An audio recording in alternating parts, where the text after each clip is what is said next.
Virginia Doubtfire, dear.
Walks at midnight, and he will kill you. You will die.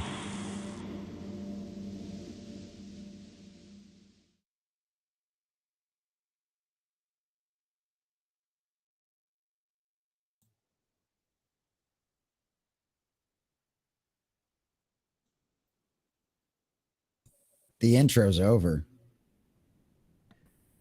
Dang it. Okay, so for right now, my screen is a blank. It's black, it's dark, I can't see anything. Just refresh the entire... Oh, there we go. Yeah, try turning it off and on again. Oh, yeah, Lord, sometimes you just have to refresh Rumble.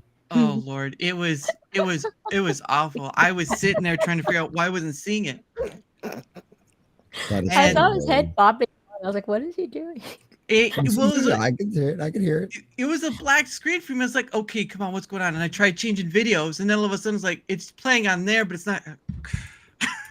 God dang it! Professionals over here, guys. Yes, professional. Non-stop, 100%. Highly organized. Highly organized. Welcome, everyone, to Dara's Hangout Den. I apologize about it. I was sitting there with my head in my hand. I was like, oh, come on. Worked just fine. Yeah, all right. Well, anyway, that was Horrorland by Pogo. That was based upon the game Horrorland by R.L. Stine. Well, he didn't make it, but if you know the book. But anyway, hello everyone. How are we all doing tonight? Of course, this is the next is the monthly Dara's Hangout Den. Of course, last time I had on Jack Tarlad and the lovely Tiny Panda Face. This time I get to have on. Well, you know what? They're adults. They can introduce themselves. So, Meg, why don't we start with you first? What's up, y'all? I'm MediocreGamrGrl, also known as the Meg, and I'm glad to be here. Basically, the name speaks for itself. I'm a gamer girl who is mediocre at best. It's an aspirational goal, honestly, but I'm currently failing at Okami, and it's great. So yeah, if ever you guys are bored and want to laugh at somebody terrible, come check me out. I like. Go ahead, Common Nerd. Oh, hi, I'm Jesse. I'm the Common Nerd. I bring you pop culture and all things nerdy through a common sense lens. I do pop culture videos. I live stream Monday through Friday at 11 a.m. I do all kinds of other live streams on the weekends, random gaming streams. I cover pop culture and gaming news 5-6 days a week, sometimes 7 a lot of the time, depending on how much stuff's going on out there. So yeah, I do stuff all the time. I am a full-time streamer, thank the Lord. So I get to stay at home with the kids and I have all kinds of fun with all of this kind of stuff. So yeah, it's an absolute blast. So yeah, that's what I do. That's what I get up to. I mean, yeah, and I'm on Rumble, I'm on YouTube, I'm freaking everywhere. I'm all over all the platforms. So, and I just crossed 1,000 on Rumble yesterday. Shout out to Uncle Pudge TV. Rated me, and there was I was at 997, and there was 4 people that rated me that hadn't followed me, and we cracked 1K. I was like, yeah, that'd be 4 years coming. So yeah, I've gotten monetized twice on YouTube, and I just now hit 1,000 on Rumble. Jeez, yeah, no, I just crossed the 500. Someone had to remind me. But anyway, before I get any further, of course, you can't see her, but you can hear her lovely voice. Hello, Wycca. How are you? Hello, all. I'm Wycca, and I'm a gamer as well.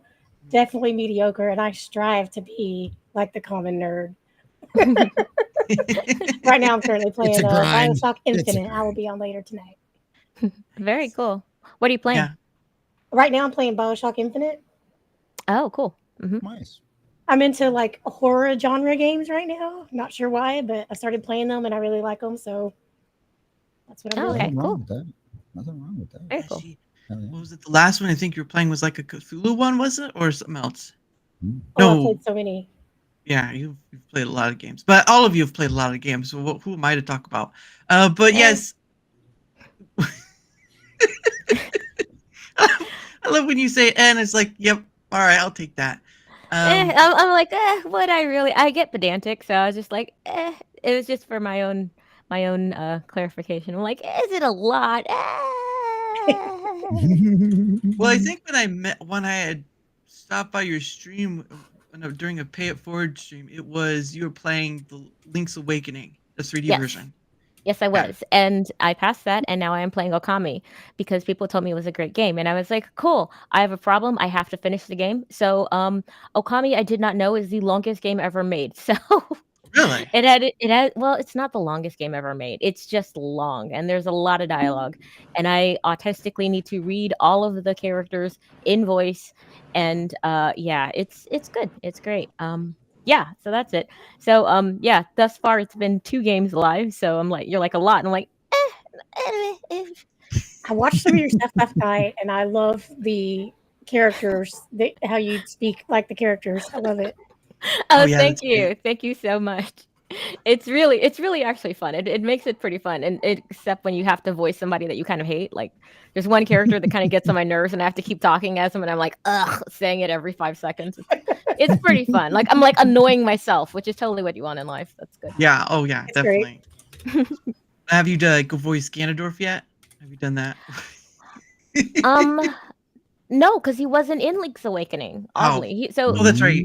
Ganon doesn't show up in Link's Awakening or any of the Seasons games. So the Oracle's games, I mean. So yeah, it was kind of this really weird side thing that was going on. Oh, bye Alaska man. Thanks for dropping by. It was pretty cool. Bye Alaska Jeff. Yeah. Can't stay but followed everyone. See y'all later. Thank you, Jeff. Yeah. I wonder if that's the Alaska Jeff I know. Yeah, he was playing he played Fortnite Friday, and I haven't played Fortnite forever, and they just had a new season thing come up. So, but yeah, for those who don't know or have never been here before, this is called Dara's Hangout Den. So the idea came about, just try to explain it because I don't think I've ever given that story before.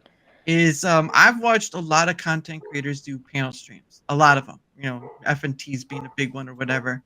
And there's they do a lot of conversing, but they kind of get lost with all the people that interrupt. And so I was trying to do something that was on a less level, right? Not too many people, just kind of a little more intimate. I don't want to say intimate because that implies some other things, but it's just the best. That's what I knew. I knew I was showing up to this party for a reason. Hell yeah. Well, the bowler hat works. But yeah, it was done because, and I also wanted to do something with I know people make fun of me for this, but cross-pollinating others with other people, because I do. Yeah, I know I heard that, Meg. But the thing of it was is that it you know, a lot of times people bring on other creators. Of course, yes, these people are creators too, but there's also, you know, kind of crossing people over to kind of converse with each other about whatever, because sometimes, I mean, I don't think any of you would ever, you know, want to meet each other. You may cross each other some way, like the algorithm, whatever, but to meet like this, I don't know if there'd ever be that possibility to a degree. And so being able to have the opportunity to do that, even though, you know, I've been blocked maybe like one person so far, is a greater deal. And again, I don't, you know, I like being able to do these things to kind of cross people over and just get the conversation about whatever going, because, you know, we're all divided in our things, and, you know, politics and all that stuff is another story in itself. But I just enjoy being able to do this. Again, I enjoy doing the one-on-one. Great. And of course, next Saturday will be my new thing I'm doing. It's called Rumble Squared, which will be trying to compile. It'll have people on. I'll have 7 people on total, trying to not only try to find out, you know, the good, the bad, and the ugly of Rumble, but just trying to compile data from all of that and then sending it out on Twitter X.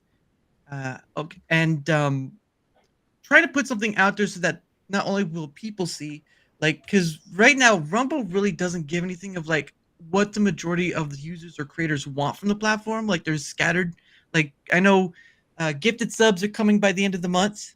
That's when I heard. Rumble reposting for Rumble is supposed to be coming. Yeah, that's where you can repost a stream on your own like little timeline or whatever it is. Yeah, videos or streams.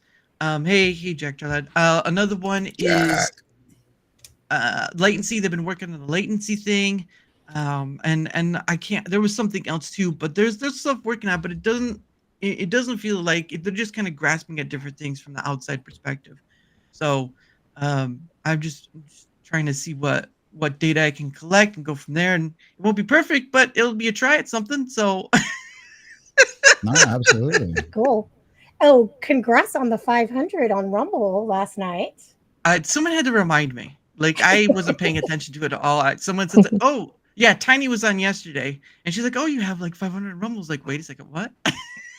I went to go check on the stream after the stream because I want to be like, you know, interrupt or whatever. And I went to check. I was like, oh, wow.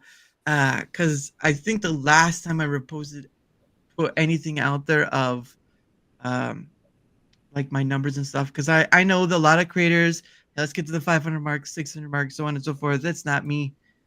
But when I saw that, I was like, well, you know, I'll just post that because it's majority to the people who come on. I mean, so the networking alone has brought that in. That would not be like, I don't play games, so I don't draw people in. I converse with people. That's pretty much it. And sometimes people, that's not the exciting factor of things, at least what it feels like. So I can be wrong. So, but but anyway, I like being able to bring people together and just go, who's clickety clacking? I hear you, Meg. Yeah, so don't forget to mute your mic sometimes if you get a loud keyboard. Because I'm like, what was that? But yeah, so what? Oh, she'll be right back. She'll be right back. Oh, gotta refresh. Okay, I was like, what the hell? It's just us. But yeah, last time with us, it was just crazy because I think there was like one part where you just dropped. It's like, yeah, you know, you left or you got kicked out or whatever it was, and it's like, oh, well, that's great. Yeah, I just had to come back in. Yeah, Rumble Studios can be kind of glitchy, and Rumble Studios isn't like super high on their priority as much as like everything else that they're trying to make with the interface do a lot better and stuff like that. And so it's one of them suggestions. There she is. And so it's one of them situations where they've got a laundry list of things they are trying to get to. And it's like, how do you eat an elephant? One bite at a time, you know? So it's just like, they are trying to make it, very similar to YouTube, but YouTube is a behemoth.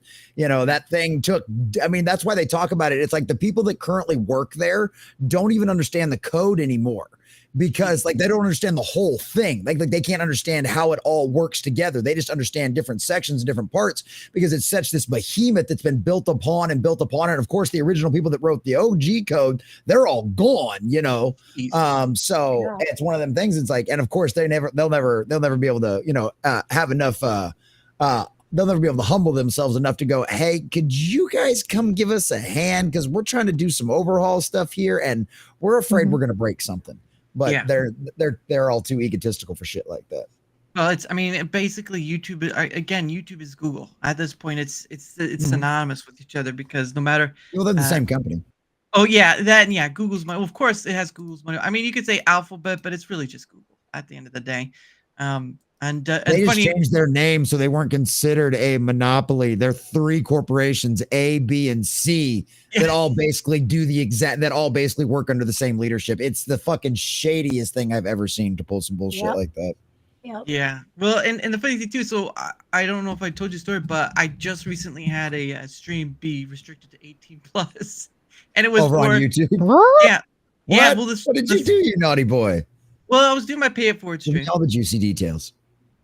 It was doing my pay it forward stream, and of course I had EG on, or Eclectic Goat on, and before she was on, I was going through someone's stream, and they were streaming some kind of thing where I don't know where it was at, but I guess something was happening, because what happened was the scene was, it was cop showing a cop taking somebody down, right? Pinning him down, arresting, whatever.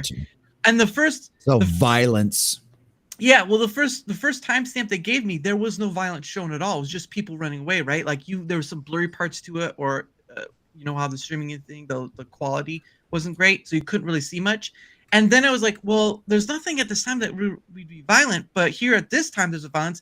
And guess what they came back with me once I put in my appeal? Minute 48:58. There's this thing that's like, I gave you 49 minutes straight, and that's you're putting 2 seconds off. Just like you. And so what I did was I made a playlist saying it's restricted by YouTube. I was like, you know what, if this is how it's going to be, I'll just play with it. Oh, there's that. Yeah, I just automatically make mine 18 and up, so I don't have to worry about it.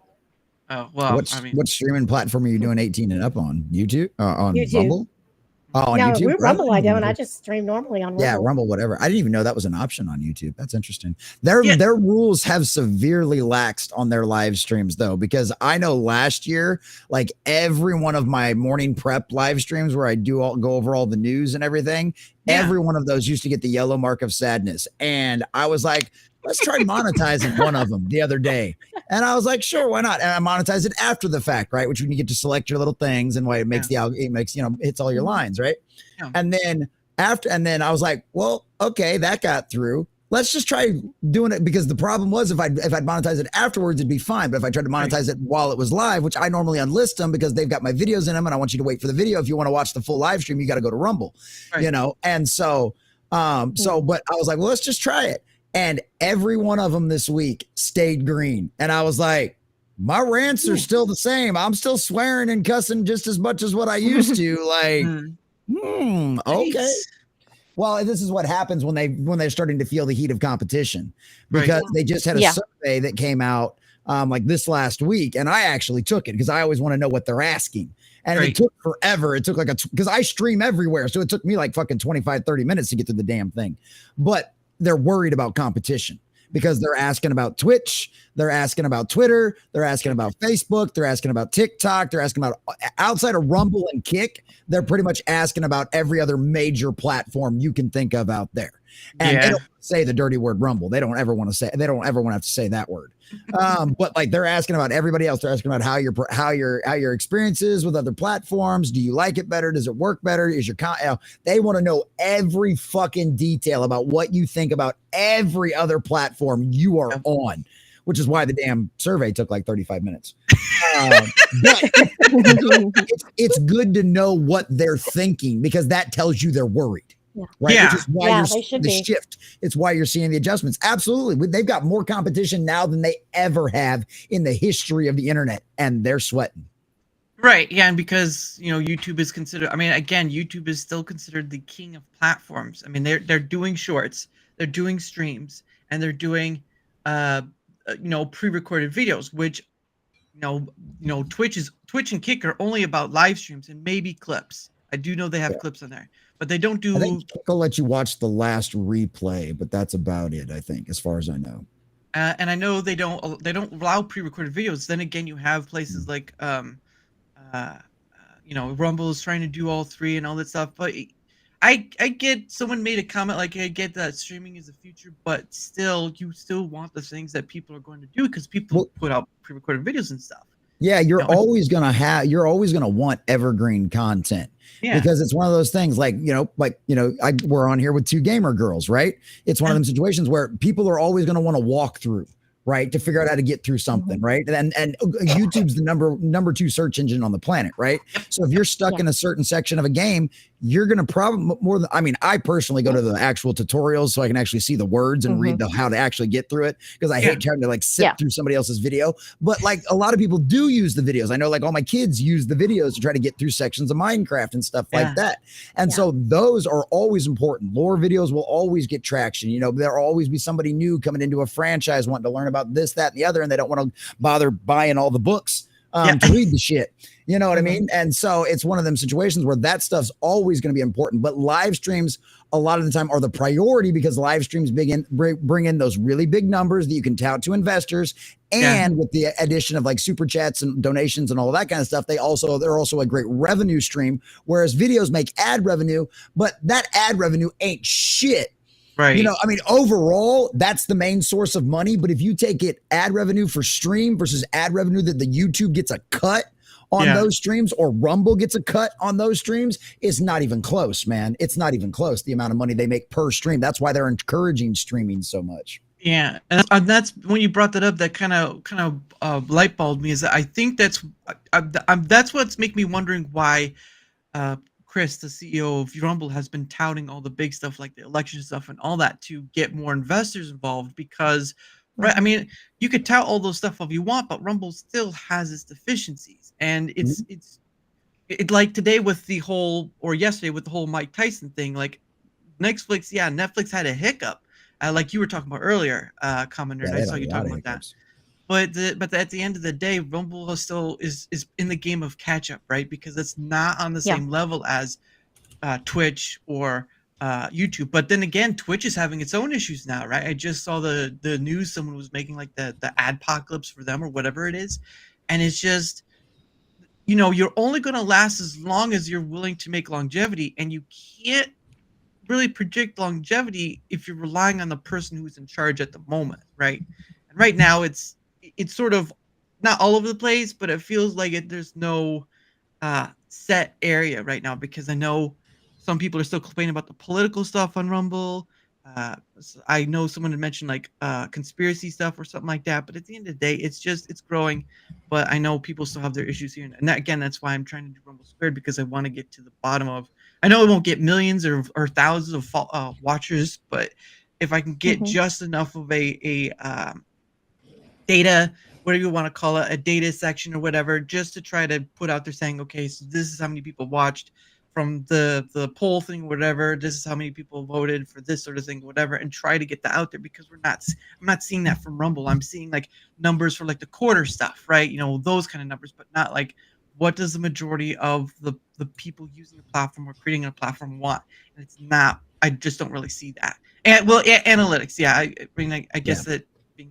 And the analytics thing is something that analytics are getting better on Rumble, but the problem is Rumble will never have the analytics that YouTube does, because YouTube uses Google, and Google tracks you across every fucking thing you do.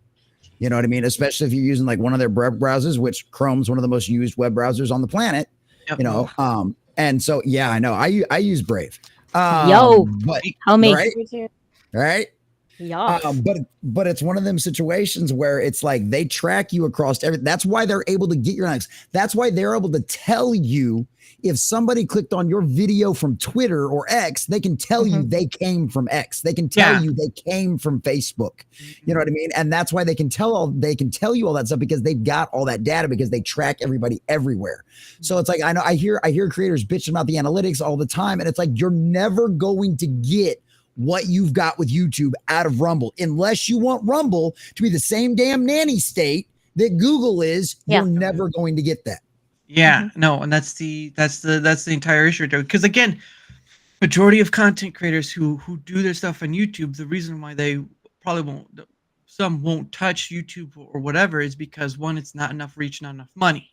And I can understand that, but at the end of the day, if you're not paying attention to the stories that come out of YouTube, if you're not paying the stories attention that come out of Twitch, right, and the draconianness of the rules that they try to apply to their people, you're not understanding that at the end of the day, creators are going to have to be on multiple platforms, because it's just a safety net, right? Like for the 18 plus thing that I got, like I made a post on Twitter, like, should I be worried about this?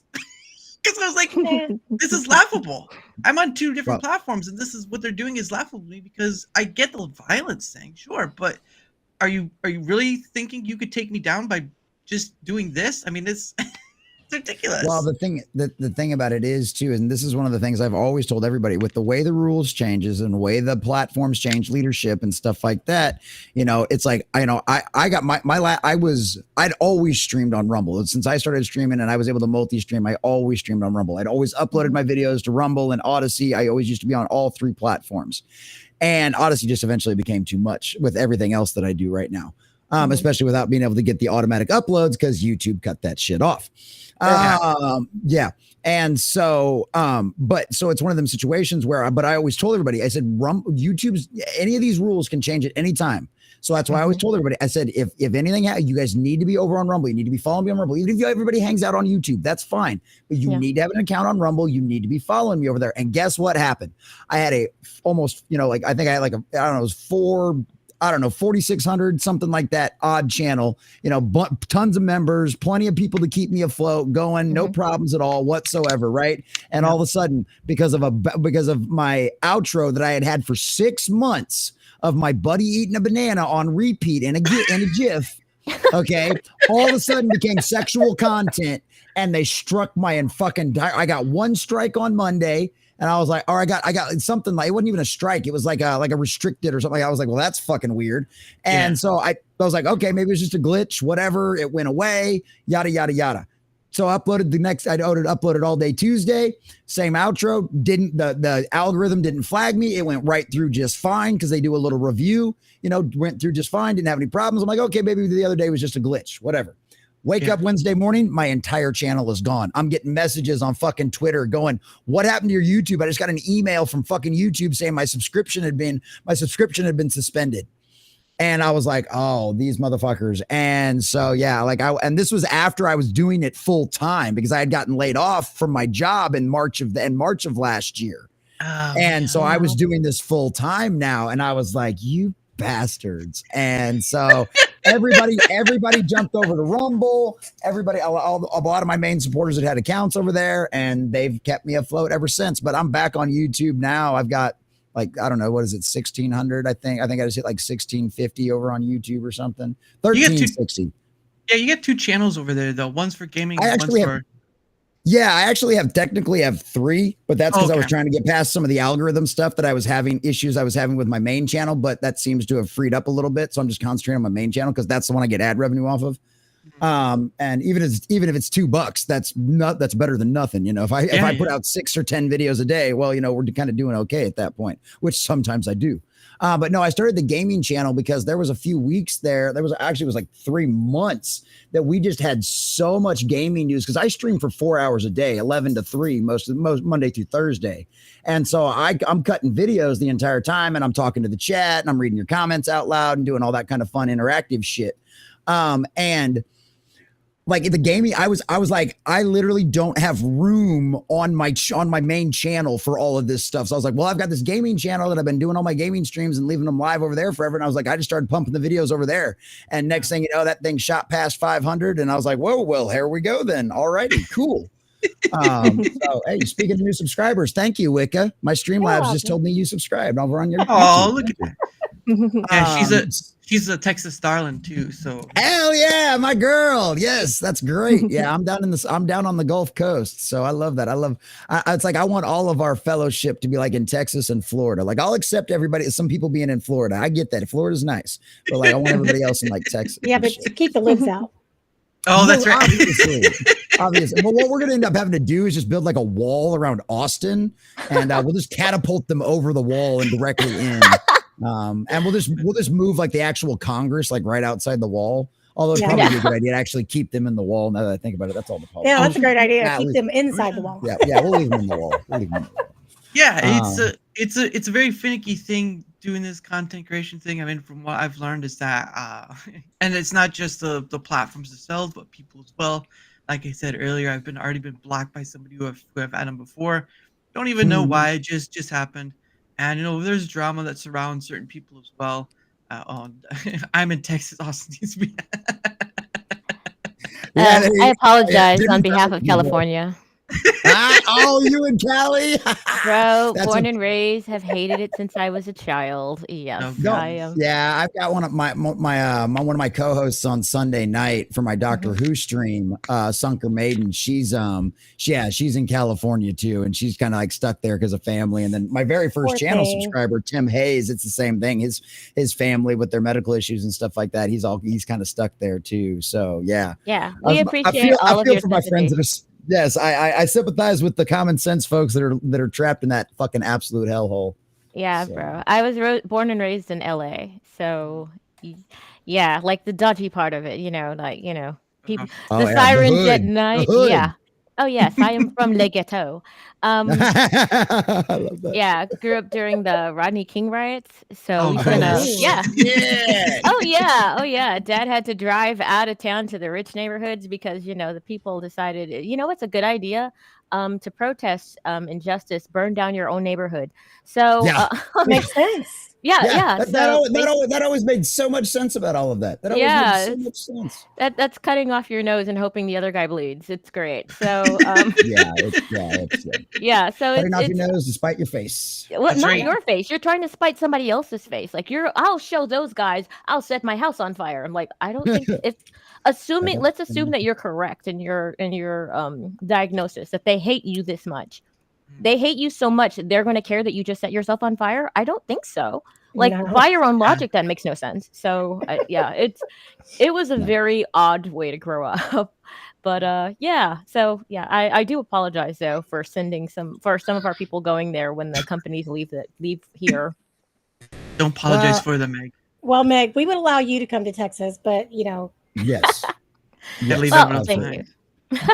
Well, and that's always one of the things. It's like I always just like want to go like do like a refugee hunt for like all of our friends, and it's like so like I'm a big like try to get out of it, live as far apart from the system as possibly can. Like right when all the crazy shit happened, like I got chickens and bought camping gear. Okay, I was like, oh fuck this, I've had food storage forever, so like it's like one of my long it's like the fucking pie in the sky kind of like dream shit is like to be able to buy enough property out in like West Texas and just build like a nerd ranch, and it's like a retreat, like if it can be like a retreat for content creators, Elon's gonna have Starlink out the fucking wall. We're gonna have like terabit, like a second Starlink by the time like in the next 5 years, you know what I mean? So we'll be good. Be all the way out in the middle. We'll be running off of like a little mini Tesla nuclear reactor or some shit, because that's like the kind of changes we're gonna see over the next years. And just like we can get everybody out of all these fucking hellholes, get you out of these cities, fucking set up fucking neighborhoods and fucking content creation houses and all kinds of other fucking shit. And we're like, fuck this shit. Like screw the rest of y'all. Are you saying you're gonna make a content creator internment camp? Is that what I'm hearing? we're gonna have walls, razor wire, and really rabid coyotes. I'm gonna get dogs. I'm just gonna gather up local coyotes and just we're gonna make them meaner than they already are. Get some dingoes while you're at it too. We need bring some dingoes over. I don't want a dingo to steal my baby. Come on now. A dingo steal my baby, right? But yeah, it's crazy out there. I know. It's funny because part of Geese and Gamers is like Jeremy's in Florida, but he's a gay man. You got to live where the you got to live where the gays are. Well, I mean, at least he's not in like downtown Miami where like Dave Rubin and everybody else are. Well, we don't talk about Dave Rubin. Dave Rubin has his own issues. But yeah, it's just one of those things where you see the silliness of after a while. I mean, just paying attention to like Twitter X alone, like once they did the whole monetization of Twitter X, people were crazy with bait posts and engagement posts and all this stuff, and it was just like. It was like, what the hell are you even creating for? It just went mad, and social media has kind of done that to where, I mean, MySpace was a long time ago, but yeah, Facebook, which really is less relevant now, but now Twitter X or I miss MySpace. I loved it. I know, dude. We all betrayed Tom. Okay, he was our friend. He was everyone's friend. No, he betrayed because he sold it to Facebook. He sold MySpace to Facebook, so that was after like MySpace was basically dead, though. Yeah, that is true. It was kind of old school. Yeah, but I mean, Facebook is in that same position now because right now, well, I don't know how long that's gonna last, but you see a lot of people doing their posts on Twitter X about Blue Sky, and I'm like, that ain't gonna. Guess what? If that would have worked, Threads would have worked like 2 years ago when they tried Threads when Elon left.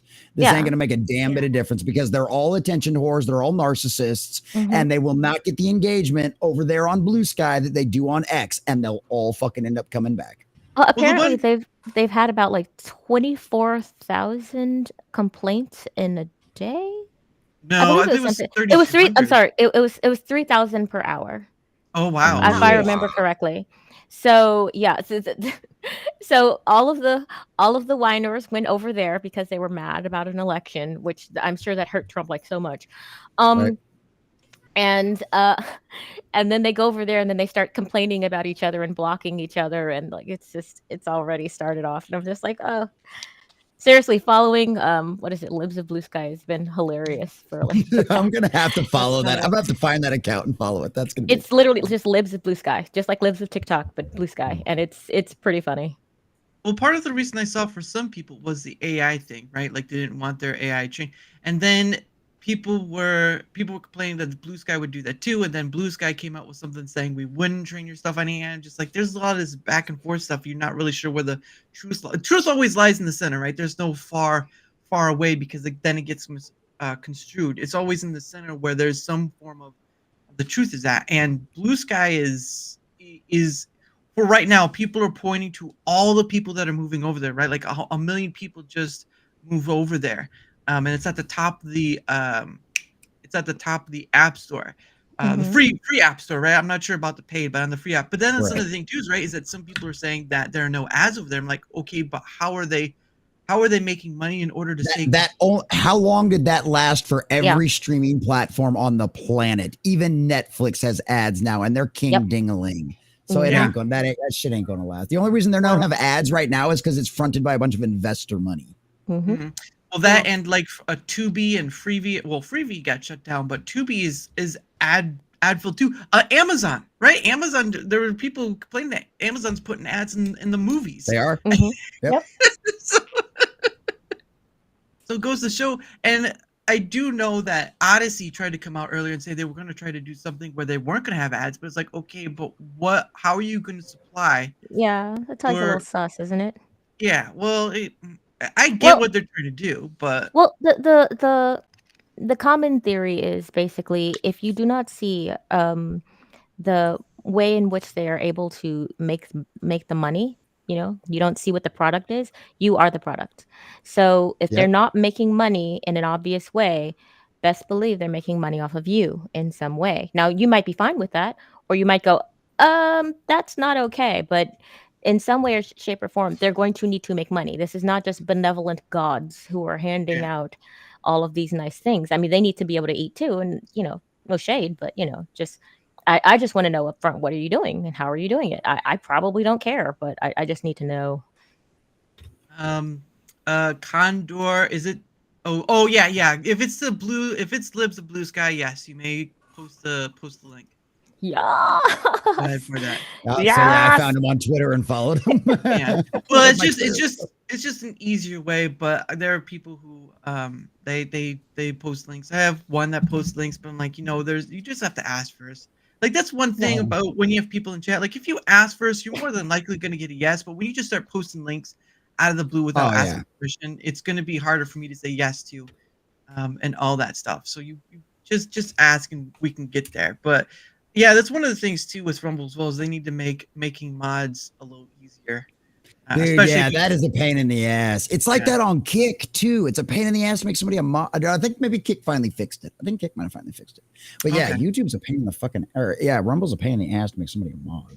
Well, yeah, and not only that, but you can't do it from Rumble. Well, you can make somebody a mod from Rumble Studios, but I'm like, what does that even mean? How does it make That you a just mod? means they can highlight chats and shit like that. Oh, okay. Well, you know what?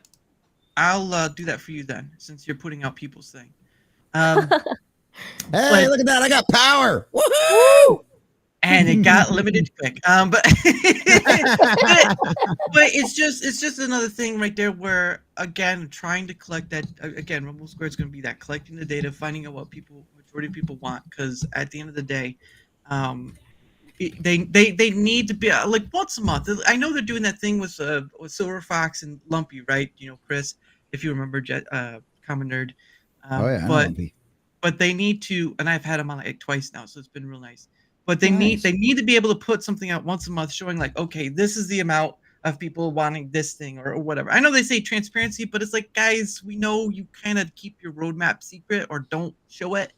And people need something to see. Like right now, again, gifted subs are coming, reposts is coming, and all that stuff, and that'll be here by the end of the year is what they're promising. Well, and here's always the problem with publishing the roadmap. Yeah. Right? It's kind of like, well, how well has that worked out for the MCU with all of their schedules and release dates for Disney? They've yanked a Star Wars movie. They've rescheduled all their MCU shit. And we've laughed at them. We've ridiculed them. We've mocked them and we've made fun of them of that. If you don't think these other guys see that and go, yeah, we'll let you know when it's ready to go. Yeah. Because that's what's going to happen. If it's not ready and does not release by the date that they have on their schedule, then they will get blasted by all of these content creators just trying to be cranky and assholes that don't understand how development on algorithms doesn't understand how code works, doesn't understand that when you're trying to implement something into a new system, guess what? You can predict for every eventuality, and guess what? You're still going to have problems. You're still going to have things come up that you did not expect. That guess what? They might take you a day, they might take you an hour, they might take you a fucking month to fix. You have no idea.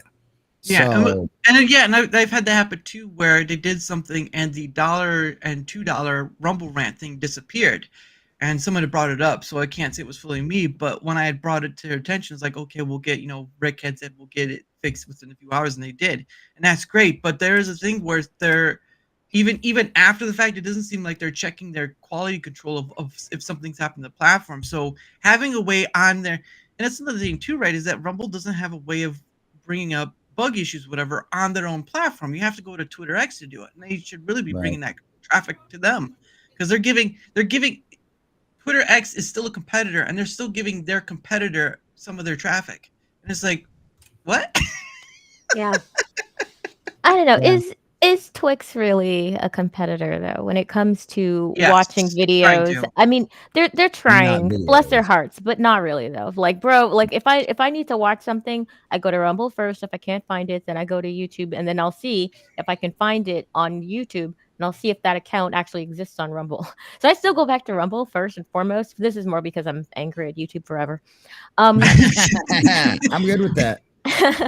But yeah, the thing that I have with Rumble is that I think that they I mean, it's good to pay attention to what the creators need, but also what the end user needs when they're looking for something. Like my husband hates YouTube, and not quite as much as I do, because every time he has it on and they have one of their little helpful bubbles at the bottom, God forbid you want to talk about the election for any reason. You just mentioned either of those people's name at the bottom, and you're going to get a helpful little AP bubble at the bottom, giving you the valid criteria that they think. Well, I'm sorry, criteria context that they think that you need because you're stupid. Anyway, Oh, wow. sorry. I'm gonna move on. I get angry every time I see it, and bless his heart, he's just I start yelling about it, and I go, I hate this so much, it fills me with rage, and he's like, I know, and I'm like, but the thing is that he doesn't like it, but he still goes there because he, sorry, I'm getting over a sick, so I'm he. better. Yeah, I'm able to talk without coughing my entire face off. So he likes the algorithm that actually curates people and videos based upon what he likes to watch. He doesn't want to just see just like when I say just go to Rumble, it's on there, and he'll look in my feed. And he's like, yeah, but these are all just things that happened within the last hour or something like that. You have to scroll through. This is not based on what I feel like watching, or it's not like a bunch of recommendations and new things that I'm interested in seeing. That's just how its brain works, and I get it. I totally get it. Now I still am more beholden to Rumble because I'm like, freedom, let it ring, yo. But for the end users, I know that my husband is probably more normal than I am when Yeah. it comes to that sort of thing. So I have seen that they've gotten the For You tab. It needs to be expanded a little bit, I think, Yes. because otherwise they're just missing out on people like my husband, who are more politically minded and freedom minded like I am. But also he's like, look, I've had a long day at work and I just want to find videos. Dang it. I don't need this to be like another project to do. So. Well, and you Yeah. also have to think about it too. That For You tab just launched like what, a month and a half, 2 months ago at the most. I think, yeah, a little more of a month, I think. Yeah. Yeah. Yeah. So it's like they are just now rolled that out. So yeah. And I know that's something, obviously that's like top of their priority list. You know what I hope mean? so. As far as getting that algorithm straightened out, because that's something I ask about all the time, because I'm like, I live stream Monday through Friday now because I do this full time and I can, and it's like Rumble prefers live streams anyway, and it's easier for people to raid and all kinds of stuff like that. But like, I'm primarily a content creator. Like I make, 10, 15, sometimes 25-minute videos, depending on what's going on. Depending on how angry. Yeah, yes. I had the nickname Angry Nerd for a while. There's a rant emoji in my chat for a reason. Okay, Oh, don't wow. ask me about Halo and a few other things. Okay, but yeah, so it's like, so that's what I do. But it's like but on YouTube, that's where, unfortunately, until that algorithm gets better on Rumble, that's the only place to grow. And you can battle with people on X and spend all day replying to things and get plenty of followers and have a good time over there too.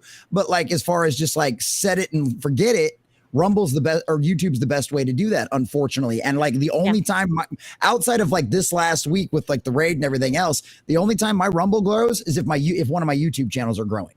And every one of my videos, like 3 times, generally at least 3 times, depending on the length of the video, it comes up and says, Common Nerd is live on Rumble at 11 a.m. Central Standard Time, because you put the Rumble link in your description, you're toast. You can't do that. That'll destroy that video will go nowhere. Because that happened to Quarter Black Garrett. Him and I were streaming together one time, fundraising for Vegas.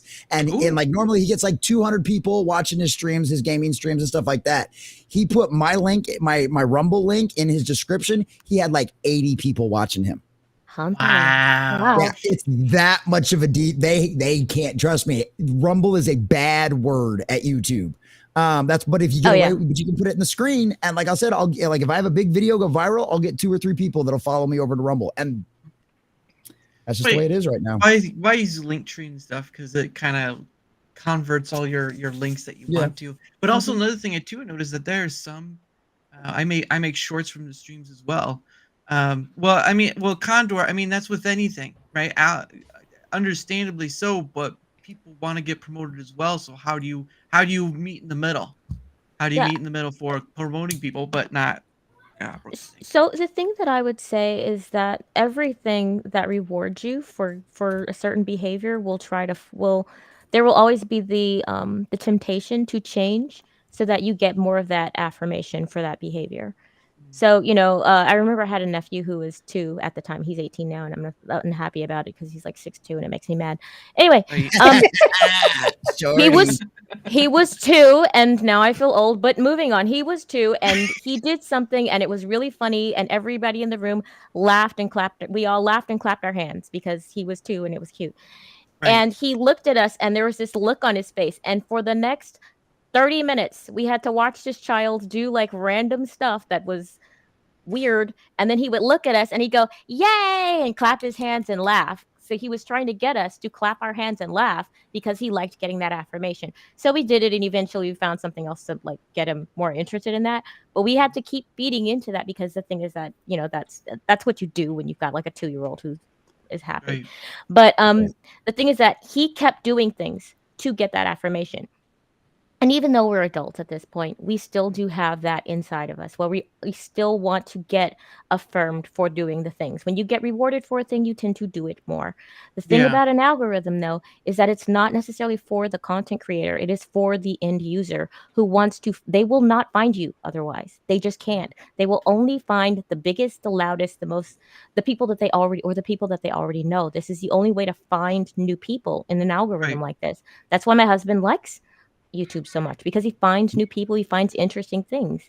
So I understand the trouble with an algorithm, and where you're like, well, it's kind of putting you into a box or something like that, and they're starting to force feed you things. I get that, but I think that that's going to be a problem that you have with everything, but this is the only way to find new people.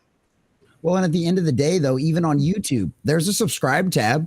I used to go to my subscribe tab all the time when I was trying to keep up with the news and what was breaking, because YouTube, it would take time for stuff to get into the algorithm, but it's automatically in your subscription list. And that's why I always preferred Twitter over Facebook. When Facebook got rid of the most recent tab, I was like, fuck you. Yeah. Like, this is stupid. I'm seeing the same 5 posts over and over all damn day long. This doesn't do me any damn good. I'm trying to gather news information, you know? So, and X has still got that. It's got who you follow, and that's all you'll see in order, you know, from when they released it. And that's and you should always be able to have that option. Like, if YouTube got rid of that, then I would be up in arms over their fucking algorithm.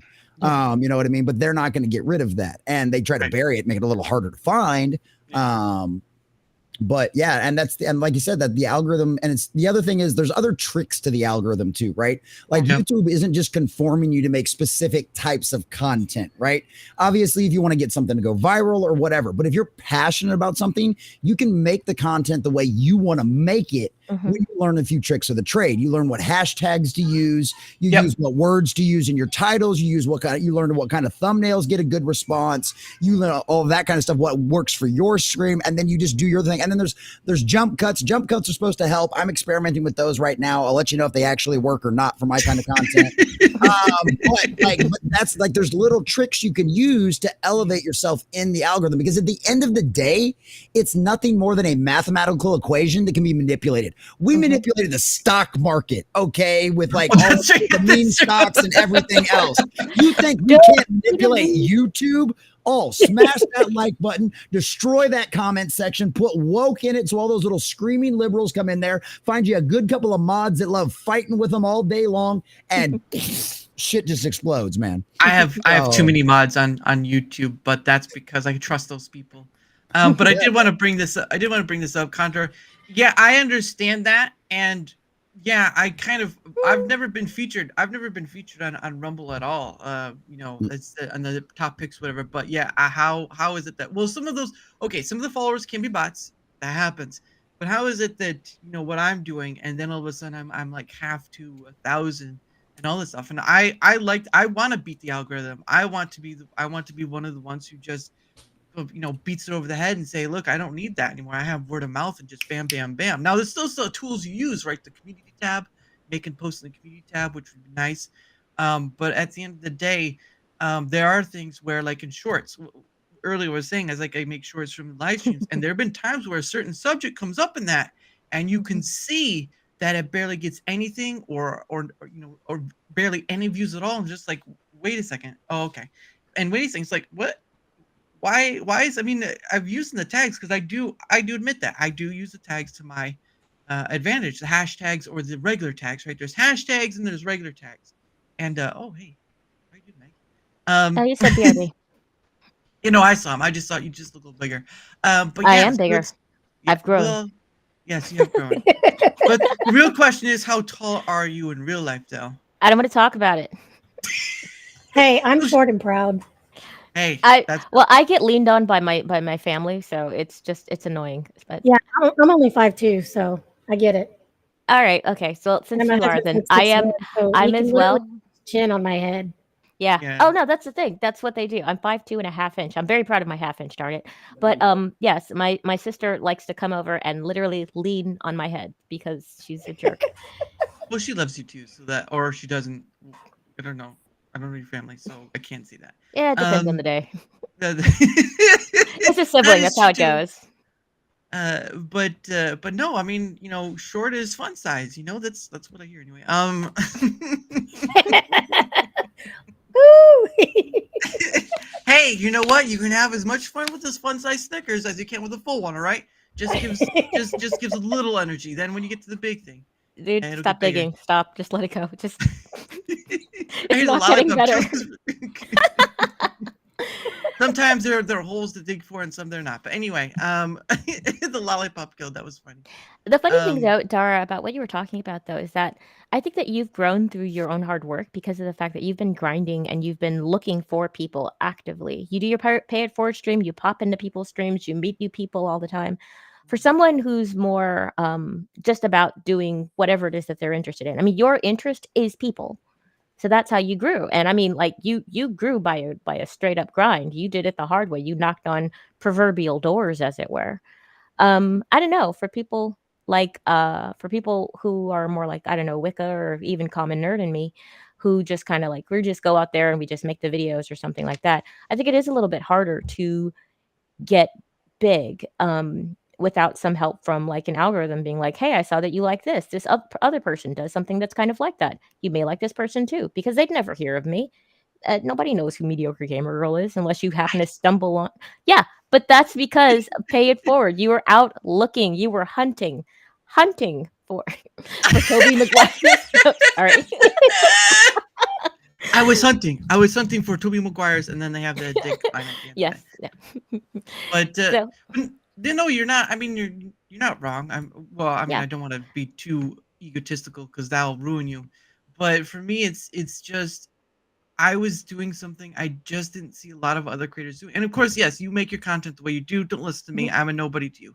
But the point of it was I was following these other content creators, and they was all bring on guests, right? You know, these either someone within their field or whatever. But it was like, but they have hey Jesse, they're a bunch of followers that these people have, right? And that's for me, that's like followers are like the biggest resource. Yes, you can get donations, memberships, and all this stuff. But just imagine if you were able to bring on someone from your follower list and have them on as a guest, because usually it's just other creators. And yes, I understand these other people are creators, so I get that. But at the end of the day, though, the amount of vast of people connected on the internet is so it's so unimaginable that when I go out and get somebody, and sometimes I get a no, sometimes I don't even respond back at all, but I get somebody, and it's like, how is this possible? How is this possible that I can get somebody? I've had on over, I don't know my recent count, so I apologize. But I've had on over 100 different people, and not all are creators. And I'm just like, how is I can do this, but I've not seen anyone else. You know, I know people are gonna say Joe Rogan. Well, that's great. Let me see him pull on somebody like Theo Vaughn has pulled on a lunch lady or a trash collector guy or something like that. I've only seen him do big scientists, conspiracy, UFO people or so on and so forth. I've not seen him do people on the ground floor level. I'm trying to pull from all different sorts. And I'm not trying to come at anyone. I'm just giving my experience and my perspective. And it was just foreign to me when I didn't see other creators do it. Yeah, I'm doing it, and it's just how it's weird. Yeah. I'm just trying to compete. Words. Just trying to contribute to the algorithm conversation here. So like how you get subscribers when the algorithm isn't particularly grand. You know, it's not. It's hard to find people that you just wouldn't know about. You know, like advertising, I guess, is a good way to put it. Is difficult. Yeah, I think. But you've kind of like you did it yourself. You just like ground it out, like I said, because you go out and you search for people. I just did a Liberty. What is that? Oh, there you go. Look at that. I'll have to change your thing. Oh, the Liberty Links thing. Oh, there you go. Cool. Kill Tony. Was it Kill brings on random people by drawing names out of? Oh, I didn't know that. I did know he brought on other comedians. That's funny. Yeah. He did bring Well, on it's random. probably still. Oh, sorry. Go ahead. Oh, I was just gonna say it's just it's Where random does he people. get I the wonder where names he from, gets, though? that's what I'm wondering, because if it's names Yeah. in a bucket, where those names have to come from somewhere. There's Exactly. still a pool. It's not like Yeah. the phone book is a thing anymore. So Ah, man, you ruined my dreams. than Gosh dang it. Other than to beat somebody with, yeah, that's pretty much the truth. And hell, they're not even big enough to beat anybody with anymore, unless you live like in New York City or something. I haven't Sad. seen a phone book in years, in at least a decade. Well, I think And I you've got live to here in- request them now. Also, is that how it goes? Oh my gosh. I think well, so. that would explain it. I have seen a phone booth in the wild. So, I saw it. I was like, wow, this thing doesn't even work, but it's still here. It's so majestic. It's like the 90s are encapsulated in this broken phone booth. It's an outside one, not a because there's the interior one and then there's one that's usually on the outside. This was an outside one. So I know that's not the best description in the world, but I just want a police box. That's all. yeah, we get it. Yeah. Oh, look, someone left a police box for me. Oh no, I'm gonna go to another place. Oh, different time.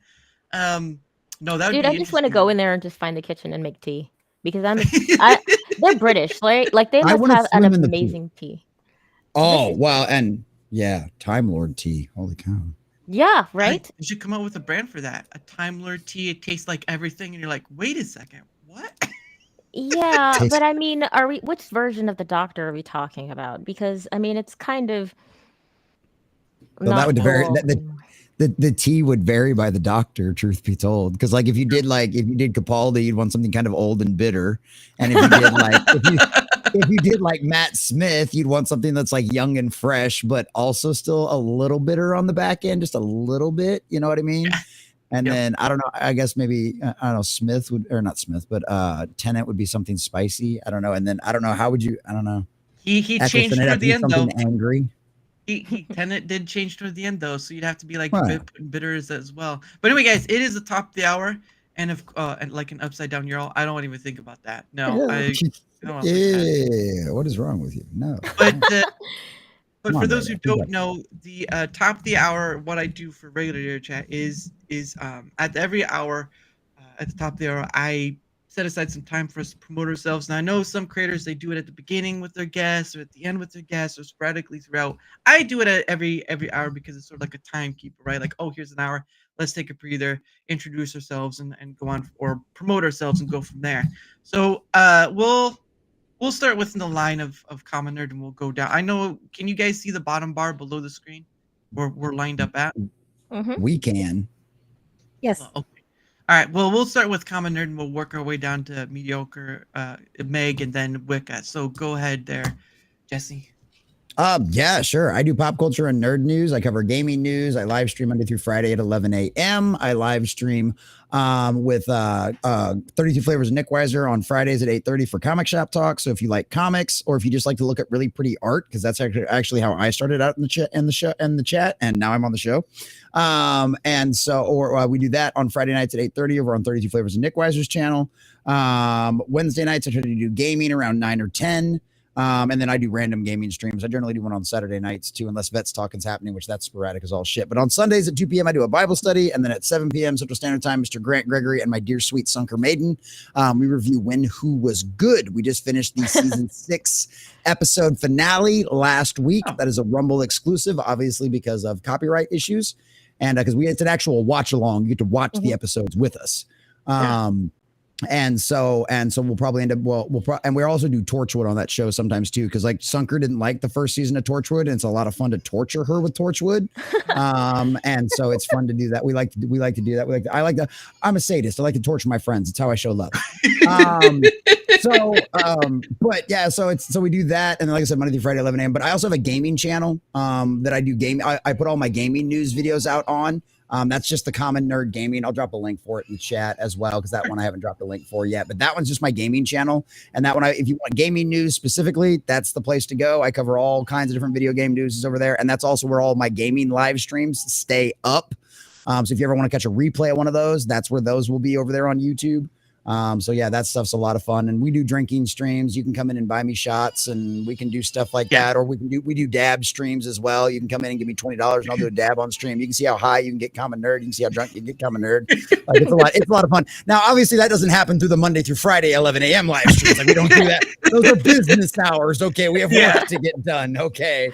But yeah, like a lot of the evening streams and stuff like that, we play games like that when we're having fun and enjoying all of that kind of fun company and stuff. So yeah, that's what I do. I cover pop culture and all things nerdy through a common sense lens. That's my shtick. And his links, master of none. What? That's right. Oh, yeah. And his links are down below as well in the description. All their links are down in the description below, but his links are down there. So go ahead, Meg. Yeah. Cool. Hey guys, I'm MediocreGamrGrl, also known as the Meg, and I just play games with great mediocrity. I'm currently playing through Okami. I'm playing it on Thursdays at 4 p.m. Pacific time because I live in the hellscape that is California. Or 7 p.m. Eastern time. And for y'all Central folks, I get confused all the time. I'm so sorry. I'm sure you can figure it out. I believe in you. So just drop by, yell at me in the comments, and that's it. Cool. Nice. Well, don't yell at Meg. She doesn't. Yes. I mean, she's in California. She gets yelled at enough. I know. I really do. I get it enough, guys. I deserve pity. But I say yell at me, and then I just get really sad. So I can weaponize that empathy like the best of them, like every girl. That's what we do. Yeah, like every woman could just cry a little tear, and someone will hand you $1,000. Anyway. Oh, will they? Does that work? We're not talking about Mrs. Ma'am tonight. Okay. Like, I don't know much about that. Oh, Mrs. Ma'am's cool as shit. She's dope as fuck. I've had someone on her people, but she hasn't responded to my request of coming on. So we'll see if that ever happens. But go ahead, Wycca. I am Wycca. I am a gamer. I love to game. I've been playing, since I was a kid. My first console was Atari 2600. Yeah. Ooh. But right now I'm in a horror genre. I'm stream on Thursdays and Fridays mostly. Occasionally, if I get a hankering, I'll get on during the week, but usually Thursdays, Fridays, you can find me on Rumble. And I'm currently playing horror genre. My next game, I'm finishing BioShock Infinite tonight. Probably finish it tonight. And then my next series is going to be the Fear series. So y'all come check it out. Yeah. No, yeah, it's been a while since I bought that out of a bundle, and I've only played a little bit of it, and I haven't touched it since. Is anybody else here played Space Marine 2? No. I have not. No. Damn, I need people to play Space Marine 2 with. Pudge and Fused are always fucking busy. Yeah. Okay, bro. So here's the thing. Pudge plays at like 6 o'clock in the fucking morning. I'm like, what's wrong with you? That's not how that's the wrong way to be a gamer. It has to be 6 o'clock in the morning because you were up so late. But yeah. My thing with first person shooters is that I spend a lot of time staring at the sky and the ground respectively. So not particularly great. Oh, it's third person shooter. Oh, I'm worse at that. Third person. So yeah, better. Even better. What's the game again? Space Marine 2. I'm a huge Warhammer fan. Like I've got like Warhammer books and stuff behind me. So like I even did lore videos for Geeks and Gamers Tabletop for a while on Warhammer 40K. And like I've been excited for Space Marine 2 for like 3 years since I saw like the first trailer, and like it finally came out this year, and I was like, yes. And like the game, the Avalanche Studios that made the game, like their CEO is like based as shit. Like he used to work for the Embracer Group and was like, fuck those guys. Like it made me sad to work over there. Like it depressed me because they didn't just want to make games. They wanted to do all this identity politics bullshit. And he's like, now that I'm over here, he's like, all we want to do is just make games that are fun to play. Like you remember when games were fun to play? You remember that? And that was the number one game of Warhammer or the number one Warhammer video game ever on Steam. Like it surpassed every other one's numbers. So it was it's cool. A blast. It's got great co-op. Like all of the season, like what you would normally get is a season pass. All of the new additions are all free. You don't have to pay for like a season pass. The only thing a season pass gets you is like new skins. But like all the new levels, all of the new missions, all of that stuff are getting added for free. Like they already have the next 4 seasons like mapped out, and it's all free. If you bought the base game, all of the updates are free. I might have to check that out. Well, before we continue further from my stuff, sorry, I got distracted, squirrel. You're fine. Dara, this is what he on does. your channel. What are you talking about? I know. I know, but I still have to do my thing because all the likes and stuff. But anyway, once you're on the Rumble side, within the YouTube side, if you wouldn't mind leaving a like, sharing the content or leaving a follow or a comment. Any or all of it helps. Again, anything that helps the engagement factor is much appreciated, because not only does it, having more people see my stuff, but it also allows for more opportunities of guests to come on. So great example is I had Jessica Reloaded on once, which led to having Jack Tarlad on, which led to the real Tombi, and then which led to Yarn Witch, Hanayama-sama, and so many others of that accord. And so one person's led from another. So that's part of the engagement factor as well, as that what helps in bringing more people on, because I have a backlog. Eclectic Goat gave me some people to look up for, and I'm like, I have a backlog of people to go for. And next month's going to be pretty odd off because it's the holidays, and some people are going to be off of family, so it's going to be interesting how it works. But anyway, any help with the engagement on either end is much appreciated. And of course, I have a link down below along with the others. You can go there. You can find my stuff on Twitter X. I have an email, DMing on Discord, and then of course the links for YouTube and Rumble. Again, guys, if you want to take up that opportunity, you can leave a comment on either Rumble or YouTube, or go to that link down below and just give it a shot from there. Because again, I have had out over 100 different people. I'm looking forward to more. Already starting to get started on December, so it's gonna be a fun time. But yes, any help with the engagement and the link down below, I appreciate you all for being here, because again, I do like having the opportunity of crossing people over with others. Because guess what? More can happen off the way, and it doesn't have to involve me. So there we go. But yeah, sorry about that. I just wanted to get that out before we continue further. Fun games. Dang, December. Sorry, Yeah. it just made me think that it's just almost December, and I'm Yeah, not we're ready. halfway there. I am not ready. I am not prepared for this. No. Yeah. I mean, I know it comes the same time every year, but it doesn't come the same time every year. It's so much earlier than it's supposed to be. Well, what pissed me off the most this year is there was Christmas decorations out before Halloween was over, and the Halloween stuff at Walmart was already on discount, like almost a week and a half before Halloween even happened. Which, of course, me as a guy that picks up Halloween decorations as house decor, works out great. But yeah, it was I know, like, right? I was like, oh yeah, I was totally down for, like, I actually, my skulls, like this one is the one the skull I took to the San Antonio meetup, and like I got this at HEB on like very discount. awesome. Yeah, it was like 50% off because it was after, well, I guess the San Antonio meetup was right before Halloween. But yeah, I got it I got it for like $5 or whatever, and I had everybody sign it. Like, I got a bunch of little decorations. That's what my little floating candles came from. They were like 25% off, and we got like a couple of inflatables for the house that were like 50% off and 70% off and shit. So yeah, but like, yeah, it was so fucking annoying. It was like, they were like this. I was like, we were going in to pick up like Halloween stuff, and like the sign outside of the lawn and garden says Christmas store, or they don't call it Christmas, holiday store already open. I'm like, fucking really? Yeah, I do find it annoying how quickly they try to start doing that, and I think that actually lends into our culture of instant gratification that we're having right now, which is kind of how we get the problems that we have in our current society, where you just want to get everything as fast as you can and as quickly as you can. Let's just get to the good stuff. Like, no, deal with the hard stuff. It makes you better. It builds character, dang it. So deal with your relatives at Thanksgiving. Give the turkey man his day and put up your damn turkey decorations. Stop waiting. Stop trying to put your Christmas decorations up the day after Halloween. Stop it. That's it is the wrong. interesting thing. Yeah, they go skip Thanksgiving from Halloween, and then it's like, well, but there's still Thanksgiving left. Why are you guys skipping that? It's like, right. Dude, I'm an aircraft mechanic by trade after I got out of the Air Force. I was an aircraft mechanic while I was in the Air Force. I'm sheet metal, but I had one of my leads when I was working out at the base down here after I got out, and it was funny because she decorated her desk for every single holiday. So she had all these little bobbleheads, like those little windups and all these cute little decorations. So she had turkey ones. She had, St. Patty's Day. Like, she did not miss a single holiday. Like, every single one of them had little stuff. It was great. She damn it. And she made sure that the turkey day got his day. So there you go. Nice. Does he got to even agree right there? I agree. Yep. Yeah. Give the turkey his day. Although be careful. Don't try to play around with turkey and grease, because that never turns out well.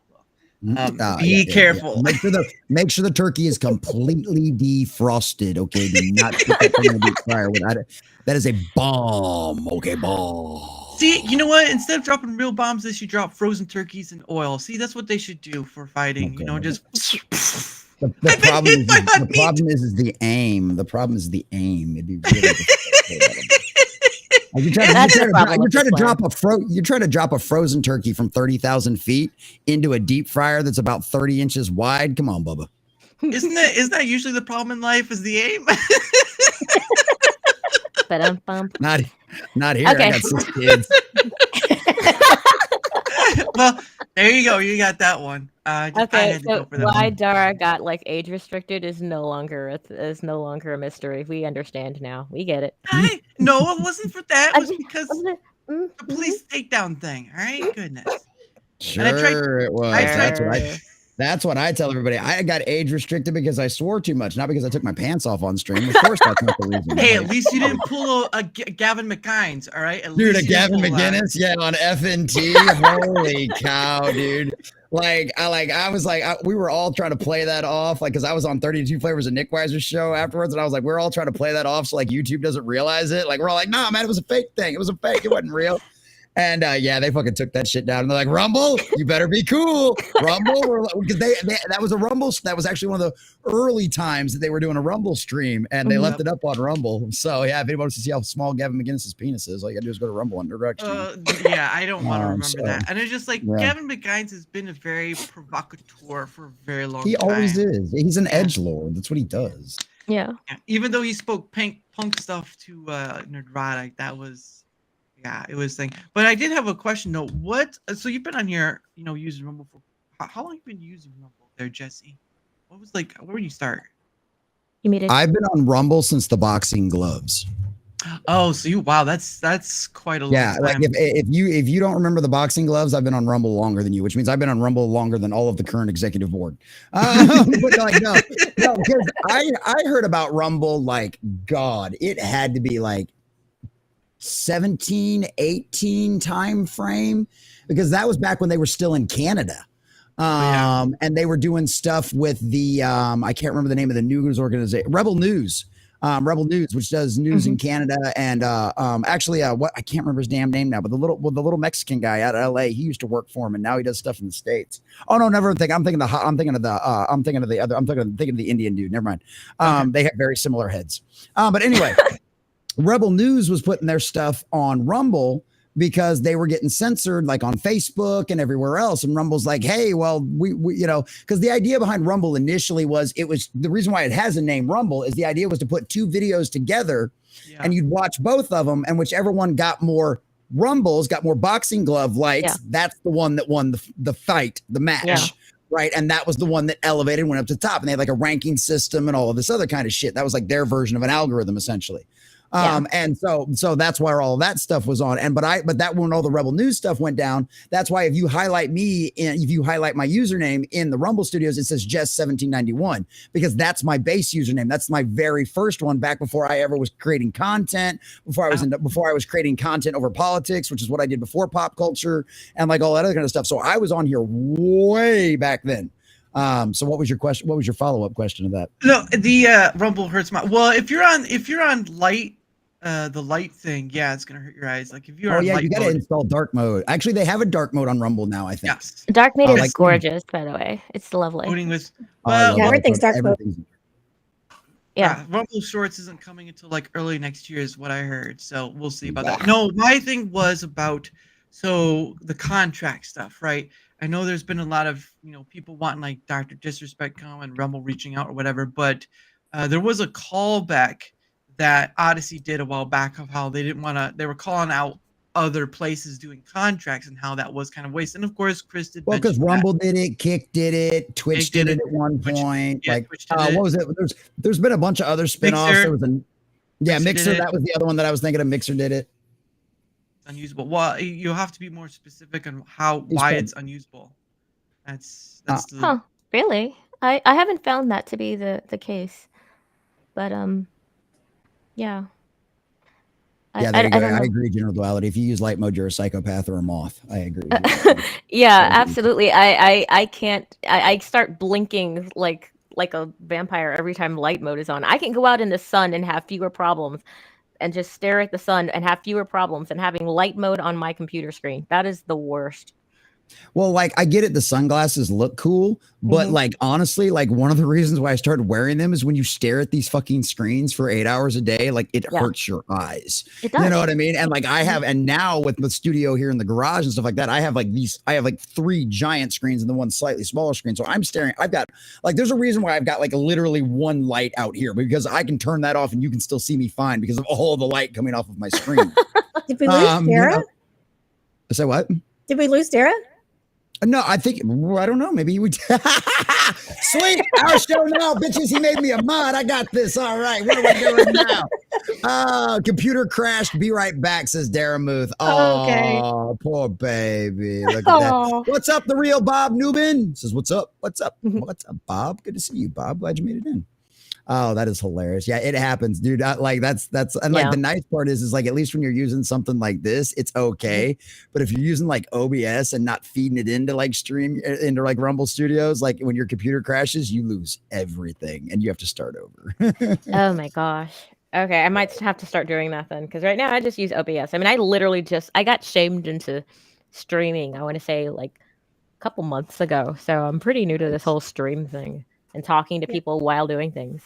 I use Streamlabs desktop. I've heard things about Streamlabs. None of them good. So is it actually good? So Streamlabs is great depending on what you're wanting to do. My only issue with Streamlabs is you have to pay in order to multi-stream, right? Whereas Rumble Studios, you don't have to do that. And also there's an OBS plugin that's free that you can multi-stream with, and it doesn't cost you anything either. The advantage to Streamlabs, which actually OBS, at least OBS Stream Elements is actually getting better about this, but Streamlabs, they give you all the fun little thingies. Like I got the notification, Wycca, when you subscribed, right, over on my YouTube channel. I got that fun little notification. If you send me super chats or direct donations through Streamlabs, all of that stuff jumps up. So I kind of cheat. What I do is because I've got multiple screens, it's really the only reason I'm able to pull this off. Yeah. But like I have Streamlabs over here on my desktop just open, and then I screen grab it from OBS. I plug OBS into Rumble Studios, and then I use Rumble Studios to go everywhere else. And so I don't even ever activate my Streamlabs. I don't ever go live from it. It just sits there, and because it's connected to all my stuff, it'll still pop up whether I'm using it as a live thing or not. Which makes it kind of fun, like during streams, when I'm using that, like my Monday through Friday streams, if somebody subscribes, it'll pop up, and like sometimes it happens in the middle of me recording a video, so you might get lucky. You might end up in my video if you subscribe at the right time. You never know. But like honestly, that's OBS's. One of my favorite part about Rumble Studios is that RTPMP input. Because you can't game with stream. You never could game with StreamYards. It did not work. Right. It would just be buggy. This with the RTMP input, you can stream with this, let this thing do all your multi-streaming, plus keep track of your chat and everything else. And you don't have to worry about nothing. Unless you use Kick, and then Kick you have to manually do because for some reason Rumble Studios and Kick don't like each other again. I don't know. Yeah. I'll have to figure out how to do that then, because reach out to me on Twitter or Discord or something like that, and I can walk you through it. It sounds more complicated than it is. And once you do it the first couple of times, it'll just become like muscle memory. Yep. Okay, yeah, I'll do that because I definitely need to get that set up. I've just been like postponing it. Yeah. Well, procrastinating. But I have been using the Rumbot live alerts. I do. I use the Rumblebot. Yeah, I like the Rumblebot.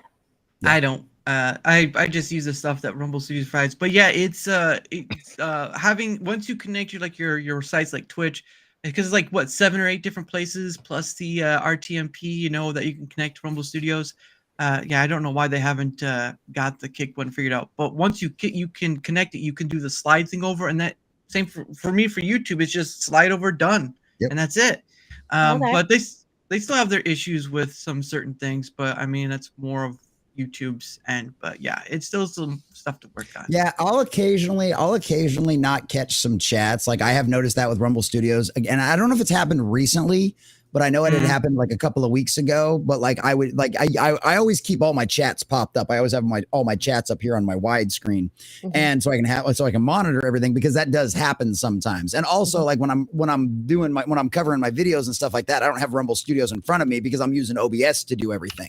I'm not using Rumble Studios to bring up articles and stuff like that because I I don't like the setup. I don't like the way it looks because you don't have options to customize things and Yeah. like this. I don't like that we have now. Everybody likes it on my Doctor Who streams when we're in this version because I always have Sunker in this box.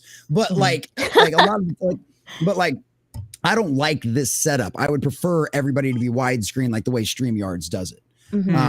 But that's one of the reasons I haven't done the Rumble Studios because it's not customizable like a Streamlabs or OBS. Well, and that, like I said, that's the nice part about doing the OBS RTM input. Everything you do everything in OBS other than go live and highlight your chat. Yeah, I'll have to get with you on that. Let's get that set up. Well, that's the virtual camera as well, but it's not as in depth as the ingress thing. Which because the virtual camera you can turn that on because my buddy Grant Gregory, he doesn't like to be on camera very often, so that's what he'll do. He'll turn his OBS virtual cam on, and then he has AI pictures of different versions of the doctors that he's made that he'll rotate through, and they look. Oh, cool! He's an AI fanatic. He's an AI. Yeah, I'm not crazy about being on camera myself either, so I'd love the virtual. Yeah. I did see a picture of you though, so you did. catching that one now. Desktop.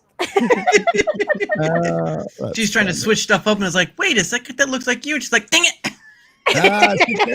Screwed it all up. So, Pay no attention to that man behind the camera. Yes, yeah, exactly. Curtain. But no, don't pay any attention to that man behind the camera. He's smoking too much. Don't pay attention to him. But yeah, speaking of that, you need to do it, Dad. But that's why I see Rumble Studio could be Rumble's golden egg because there's no other platform so far as I've seen that has their own video. I don't know what is it called, a video streaming thing or whatever it is, like StreamYards, whatever. They are their own things. Rumble's the only one with their own version of StreamYards. Like YouTube's got a studio, but it doesn't give you all of the options. And StreamYards, it's not even, you can't bring in guests. Like it's shit. And so that's like even YouTube will tell you use an RTMP plugin. Like don't use our stuff, just use a plugin. Twitch doesn't. Twitch has their own thing, but it's mostly just for them. Again, you won't find a StreamYard like capable thing to other platforms, and that's an edge they have, right? I mean, you can say Rumble's willing to let you stream to other platforms using their software, and that's what everybody else won't let you do. Yeah, for free. For free and at 1080p for free. Yeah. Well, I'd love to get rid of that subscription. I think they just 1080p. You don't need the subscription. That's only for like the 4K and shit.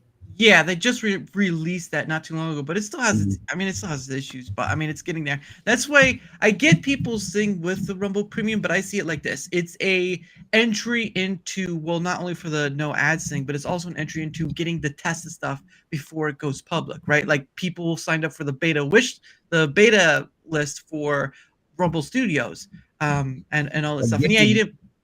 What? Well, and gifted subs, there's beta tests for gifted subs going on Rumble right now. Yeah. So some creators have gifted subs activated on their accounts right now. Yeah. And the latency, there was the latency one too. The latency key. Yeah. So hopefully it comes to studio. Otherwise, it's going to be a bit iffy. 4K is nice, but I know people are still complaining about it because it's not reaching its thing or whatever. There's issues all over. The other thing with 4K too is like literally like the difference between 4K and 1080p, depending on your television, like you generally have to stick them right next to each other. Yeah. And when you're running internet, like it's rare you're going to be able to, like, videos come out in 4K. It's rare you're ever going to truly get a stream in 4K because we're not all on fiber. Yeah. You know what I mean? Right. Yep. There's people still on, not dial up really anymore. There's probably still some people out there on dial up, but like, like not everybody's on fiber. Not everybody's houses are hardwired for that. You've got people on satellite. You got people on all these other versions of the internet. So you're never going to get a 4K stream until we're all getting petabyte a second from Starlink. Like, Elon's promising us for Mars. Yeah. And so. That's the thing right there. But yeah, I just see Rumble Premium as because what is it right now? You can see some creators like Crowder where they will do they're instead of because locals is now going to start integrating with Rumble, so they're going to be one and the same. at a certain point, which means it's bringing over some of the stuff that Rumble kind of needs, like subscriber only streams and so forth. But right now they're doing a premium only streams, or they're doing like a cutoff, like they do an hour and then the rest is due. So that's been pretty nice to have that, because I do watch his stuff. But as time goes on, the Rumble Premium will have more. It's just I can understand the other side of the argument where some are asking, okay, so what's the cut people will be able to take from it, from Rumble Premium? And I had a thought where, well, what if a creator was able to get people, had a link, and they were able to get people to sign up under their Rumble Premium or for Rumble Premium on that link, and they got a cut of the people who signed up for Rumble Premium? Maybe, but don't know. That's a tricky thing, right? Oh, so I don't know, even that would be a possibility. Some of those use Spectrum, yeah, I know that has issues, and then rural internet can be slow. Yeah, exactly. That's why some probably turn to Starlink. But even then, that's expensive for some. Starlink. So, but Sorry, yeah, no, you're fine. But yeah, it's just I think it's Crowder, Trump Jr., and some others that are only doing the premium only. But sooner or later, locals is not going to be anymore. It's going to be a part of Rumble. Well, and you can kind of get the Rumble Premium cut. You just have to do the ad read. No, yeah, that's true. And I haven't done one in for ages because you generally don't have enough people to do it, but it's not that important to me to do that. I've had I've had problems paying on locals. Well, you better I hope you've let support know, otherwise they'll yeah. But if not, just I'll try to. Yeah, I got some gift on locals the other day. Somebody tipped me through locals. That was the first time somebody actually tipped me, other than doing like the monthly subscriptions and stuff like that. Yeah. So. But sooner or later, locals will be connected with Rumble, and that'll be no more. They're already connected. Locals will just be integrated into the same platform. So you'll have like kind of like your community tab will kind of like be your locals tab now, I think is probably how they're going to end up working it out, because like locals and Rumble have been integrated since basically like since Rumble moved to Florida. Because that was the whole Dave Rubin essentially merged, kind of quasi sold off locals to the Rumble guys. And that's why like you see below every stream, if you've got a locals, which I do, below every stream, below every video, it'll say click here to join their locals. So not for mine, because I just, it's just too much. Like there's a point where you just kind of like, you need to calm it down on how many sites, because there was one person I saw during the Pay It Forward stream, and they were connected to like 10 to 11 different places. Like, holy crap. Well, and the reason why some people do that is some people have accounts for different things. And if you've got an account at everything, well, then guess what? They don't have to make a new account. And that is the biggest hurdle to get anybody to subscribe, to become a follower, to do any of that kind of stuff. Is to get over that hump of having to put your damn email address and set up a password and do all of that kind of bullshit. So I understand. I don't do that. I'm not on every fucking little donation platform, but I understand why certain groups do that. And I don't have a local thing underneath, although there's some people still with it, like the quartering I think still has it, but sooner or later that's just going to disappear, and it's just going to be one and the same. So, because I know having subscriber only streams would be nice, because YouTube has that. Community posts, which sort of might be with reposts, but I don't think that's going to be the case.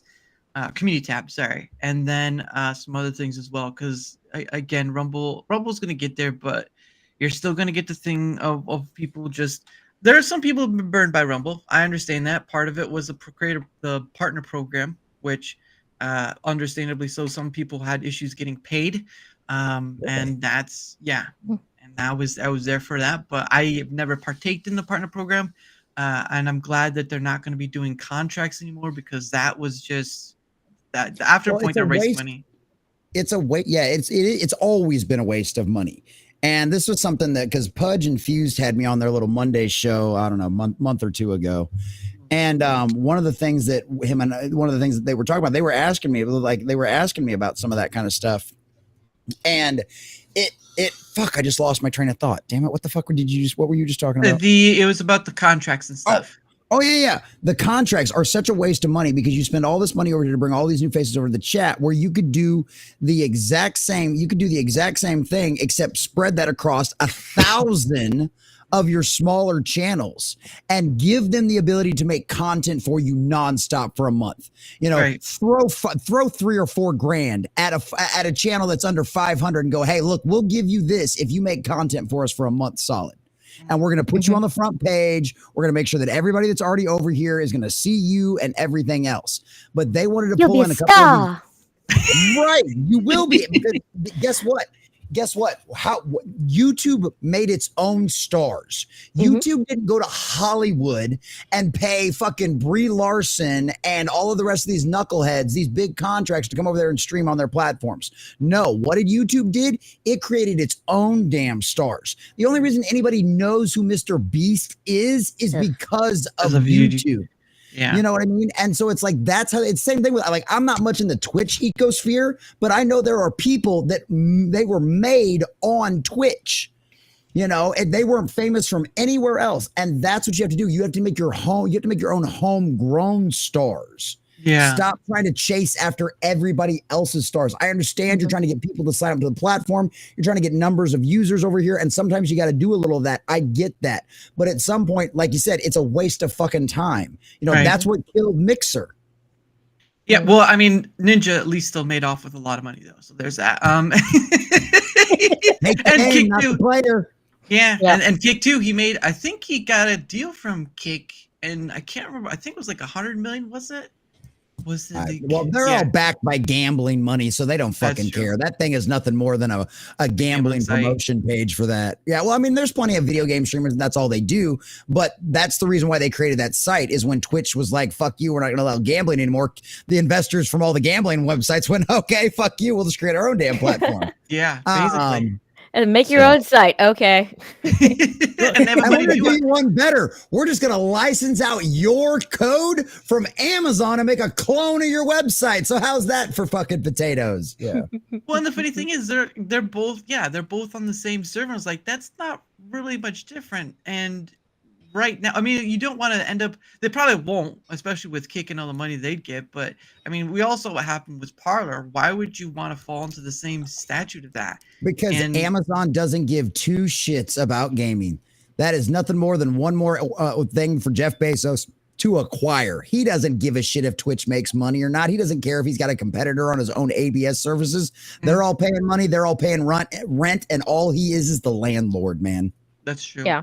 Well, and the thing of it is that what was it for YouTube? YouTube is Google, and people don't understand is that it's a data site. Basically, YouTube is a data site for their AI stuff. So basically, obviously with their Gemini they have, but I mean, it's a data collection site for just more than the AI stuff, but just whatever of that, and people will still go to that because it's the place to go to. But what are they giving up in return? I mean, it's basically that. But you know, even with Google, right? Using Google does that. What are the top 3 servers? I don't know what you mean by that. What are the top 3 servers? Are you talking like for? Like I think Azure for Windows is one, AWS is one, and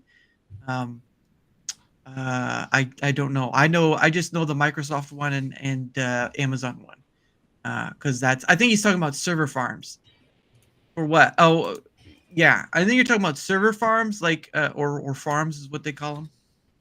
But I don't personally know. I just know AWS is one, and I think Microsoft has theirs.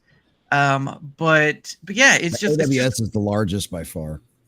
What was that again? AWS is the largest by far. I think they control like 75% of I think they house like 75% of the internet. Jeez. Ow, god dang. I thought it was a lot of government contracts. Well, that'll do it. That'll do it.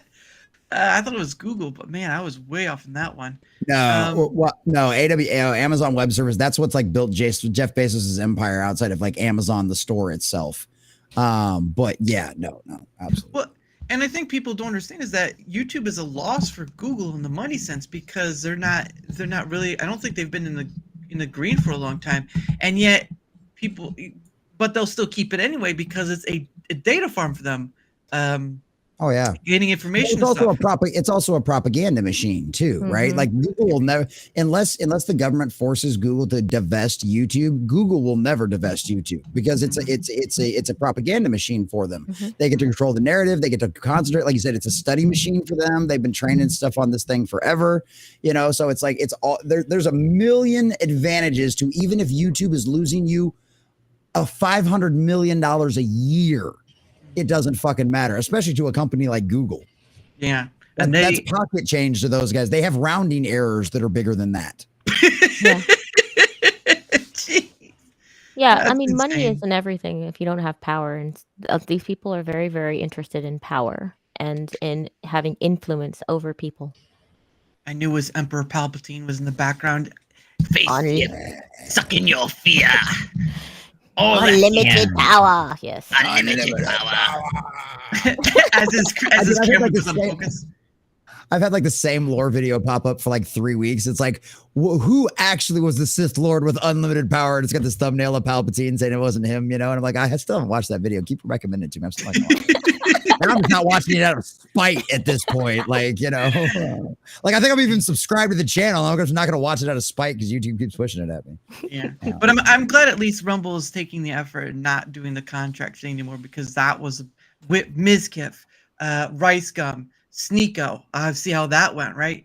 And all those other ones. Steve Will Do It was another one. And again, come to the point was even Kick has stopped doing that and is focusing on the tech stuff, which should be the point of the platform, you know, making money first, but then focusing on the tech upgrades and all this stuff, because how are you going to compete if you're just trying to bring in big names and your tech is way behind the scale, right? Scalability and what's the other one? Scalability and upgradability for your servers and stuff is going to be key, because that's what you're relying on to, and of course Rumble's doing their stuff in house, so there's that. That makes a world of difference. Casey say, yeah, of course, and I think Rumble's going to try to do their own, but at the end of the day, the partner program didn't do very well, and they from Chris, it sounds like they're learning from it, and of course the contracts weren't doing well. So I believe the end of the year, either they're ending all their contracts or they're not going to do any more contracts after this year. So I can't remember. Yeah, they're not going to renew any contracts because they have to abide by what they've got. What's up, Iron Oxide? They've got to abide by what they've got. Yeah, is it? Oh, he's not sure. Mr. Pieces. Oh, okay, he hasn't shown up in chat yet. But yeah, it's just once I saw Odyssey make that call out, I was like, I kind of have to agree with it, because you know they're just wasting money. They need to update their tech side, because that's what people are calling for, right? They're calling for this upgrade. They're calling for that upgrade. Some streams are still, you know, stuttering or freezing their app and so forth and so on. And that's where the focus needs to be, rather than just, oh, hey, there's this guy with like a and so when I see people in the the comments, I heard someone in the background for that. But when you, criminy, forgot, what? Train of thought, never mind. One of the cool things that I thought that Odyssey was doing the last time I was on Odyssey's page, because I think I did like a rando stream over there, because I've got to manually set them up. That's the other problem too. I don't stream over to Odyssey anymore. What was I talking about? Oh, one of the cool things that I saw Odyssey doing was the last time I was on their page is they had Anna, that Star Wars girl. They had her highlighted on their front page. She was the banner on the background. And I guarantee you there was no contract. There was no handshakes in the background. Odyssey just fucking did it because they know she's popular on other platforms, and they highlighted her. And that's a genius idea that doesn't cost you a fucking thing. Find the content creators that are popular on other platforms that are also on your platform and promote them. Say, hey, he's over here too. He's over here too. The people that are already doing it, you know? Yeah. So. Yep, that was but I mean, they have, again, Rumble has the editor's pick, but it sort of needs to be on the algorithmic sort of thing rather than the editor's pick, because it's just they keep picking the politics, they keep picking all this stuff. Well, I understand that part, but they also have Jack and Stripe is in the. Oh yeah, I won't use PayPal anymore. He's talking about Rumble specifically because Rumble is either PayPal or Kick now. I don't even think they do the bank account thing anymore. Check. Yeah, you check. Yeah, check that. Here's the thing about that, though. He says PayPal is woke, right? Here's the thing about it. If you tried to avoid every single brand that had ever put a statement out about DEI, that had ever done business with any one of these corporations, or that has investments from BlackRock, State Street, or any of the rest of this shit, guess what? You're going to be buying about 5 items from the grocery store every single week. And they will all be napkin. Yeah, all of these companies have been involved in this kind of stuff because it was the hot, trendy thing with all of the investment bankers for about 10 years before the culture woke up to it and pushed back on it, right? And so that's the thing about it. If you just don't like get it, if that's the flag you want to plant yours on and be PayPal, that's fine. But you better stop drinking Coke. You better stop drinking most of your alcoholic beverages out there. You better stop drinking all your liquor. You better stop eating at every fast food restaurant that's all up and down every street. You better start going to your local farmer to get all your beef and everything else, because you're not going to be able to buy anything from the store anymore. Because I guarantee you, Tyson Chicken, all your chicken comes from 3 factories and 3 corporations in this company. If you buy it at the store, and guess what? Every one of them has a DEI department. Yep. So I think that the problem with PayPal is that PayPal will actually ban you or steal your money, lock your account. That kind of thing is actually what's so concerning. And the thing is that if it's locked on the PayPal end, it can wind up locking your actual bank account, which is garbage. I remember my sister had a problem with that. She had thousands of dollars that were just frozen because somebody opened a complaint over, like, I don't know, it's like $50 or something like that, because she does taxes, and somebody was mad about something, or like the payment hadn't come through yet or whatever. And so yeah, it was awesome. So so she had like a couple of months where she just didn't have her access to her dollar dues, and that was a really big problem because she was like, I need to pay rent, I have children, this is not cool. So and their new TOS that they came out with, I want to say it was like about a year ago, was pretty concerning. So I was like, oh, you know what? If I can avoid that, I closed my account immediately. I was like, I'm good. That's cool. But I mean, you do have to pick your poison. I will concur with that, absolutely. But I just say in dealing with PayPal, that's PayPal, I only use PayPal so I get my Rumble payments. I don't use it for anything else unless there happens to be a shop that only takes PayPal. But I never leave my money in that account. I always move it to my bank. Yeah. Well, is your bank linked to PayPal though? No, I think not cool. where I send it over to. I don't have that account listed as an account on PayPal. Cool.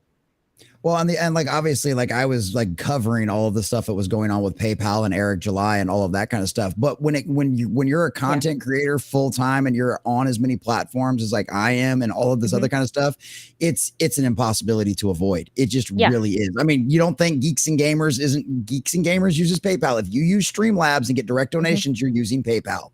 There is no other way it comes to you. You know what I mean? So all, Nerdrotic and all the rest of those guys and everybody else, everybody's using PayPal because it's the industry standard as of right now. And until the parallel economy, which I like, what's the other one? Was it not Stripe? Is it Stripe? Was it Stripe was the alternative? Yeah, Stripe was the alternative that they set up, wasn't it? Yeah. No, not yet. It's not there yet. It's not there yet. They just added Bitcoin thing though. They did just add the Bitcoin stuff for Rumble, so there's that. But at the end of the day, pretty cool. I would gladly take that. Yeah, but at the end of the day, I think the point was the woke faction of it, where that was the main point for mentioning of the PayPal. Which I think the question is going to be like, how woke and what's your line in the sand? Because everybody's going to have a line in the sand. There even people were like, oh, that's not a big deal. I'm like, there will be a deal that will be too much. There will be a step that is too far for you. So, I'm sorry, I'm just looking at the background of my thing and I just fell off a cliff. That's the name MediocreGamrGrl. Oh yes. Oh yes. And this was like when I first came back after it was when I just got married, so I just came back after like a year with the planning and all the craziness. And I was like trying to remember how to play. It's terrible. I just happened to look in the background. Anyway. Yeah, but no, that's one of the things that gets me with all the stuff that's been, of course, the woke and DI stuff. But there's a point where it gets too much because so what are we doing to change that faction, right? So if it's too woke for you, what are you supporting to go? Like, what indie creators are you supporting to get beyond those points? What indie was it Public Square? I think is trying to be like the parallel comedy, whatever. What point of portions are you supporting in order to get past those things? And and at this point, I'm not seeing a lot of that, or it's not talked about a lot. So my thing is, like, I get the whole, it's all good for talking about whatever the woke or the DI thing, but at the end of the day, it's got to change. The talking point has to change from all that to, okay, so what do we support? What content creators, or what creators on an indie level can we support to get past the point, or this or that, whatever. And it has to get past it, because otherwise you're just going to keep the nonstop talking about woke this, woke that, DEI this, DEI that. And while some of it may be changing now because of the new administration coming in, the point of the matter is let's get past the talking point and make the action.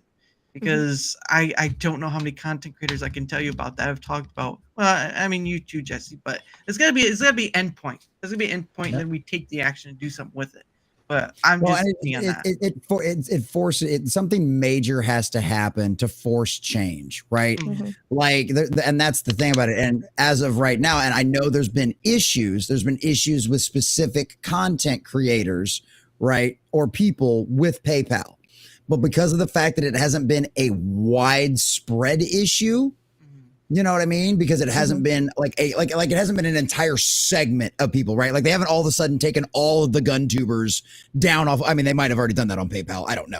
But like, you know what I mean? Like, it hasn't been like this. It hasn't been something to affect the culture at a grand enough scale to cause people to want to go, we have to do something now. Like what happened with Rumble, right? Like with Crowder getting taken down, with Alex Jones getting taken down. Oh, yeah. With Glenn Beck and the Blaze getting taken down. A lot of that stuff's back now, but it's like, that's what spurred Rumble to become what it is. You know what I mean? So that's what has to happen. You have to have something that makes enough ripples to where it really forces a change. Yeah, there needs to be a huge earthquake, a huge seismic shift that actually causes people to take action, or to take cover, or to move in some way.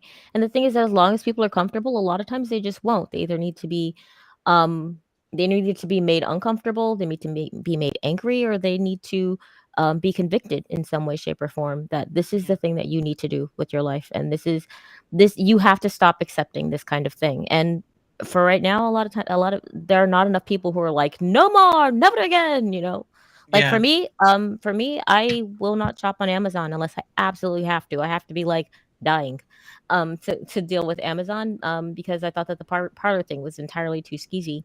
And yeah, I mean, but that was just like, that was me and like maybe, I don't know, 7 people. But until enough people are actually, convicted to the point that they're like, you know what, I can't keep giving my money to this. It's like, oh, I want to complain about this. Like, what are you going to do about it though? Like, are you going to do something, or just not do something? I'm not saying build your own thing, but maybe just don't give them your dollar dues. If you're a consumer, well, then just pay attention to what you're doing with your money. But a lot of people don't. And it's kind of what comes of a very comfortable society.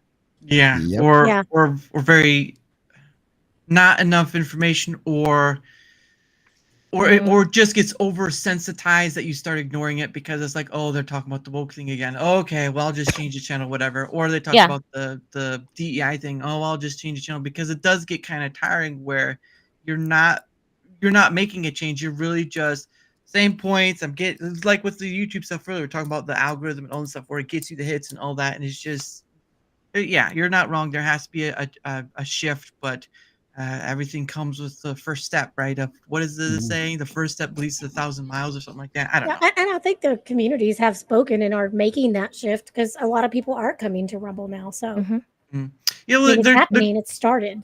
Yeah, there's some of the gaming thing, but again, I don't want gaming to turn into another monolith, because right now politics is a monolith, and now they're focusing on gaming, which is gonna become another monolith unless they get something else in that mix.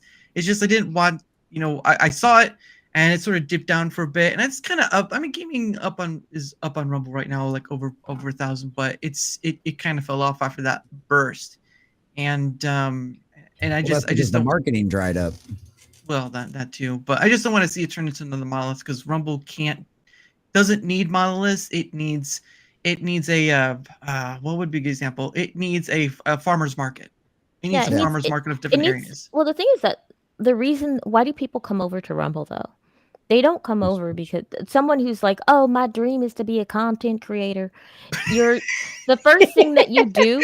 I love You know, their they voices. come from a small town with nothing but like a microphone and a dream. You know, they Oh, great. We're going to start a country song here. Holy Yeah, shit. exactly. All right, Taylor Swift. Yeehaw! Come on. that is not country.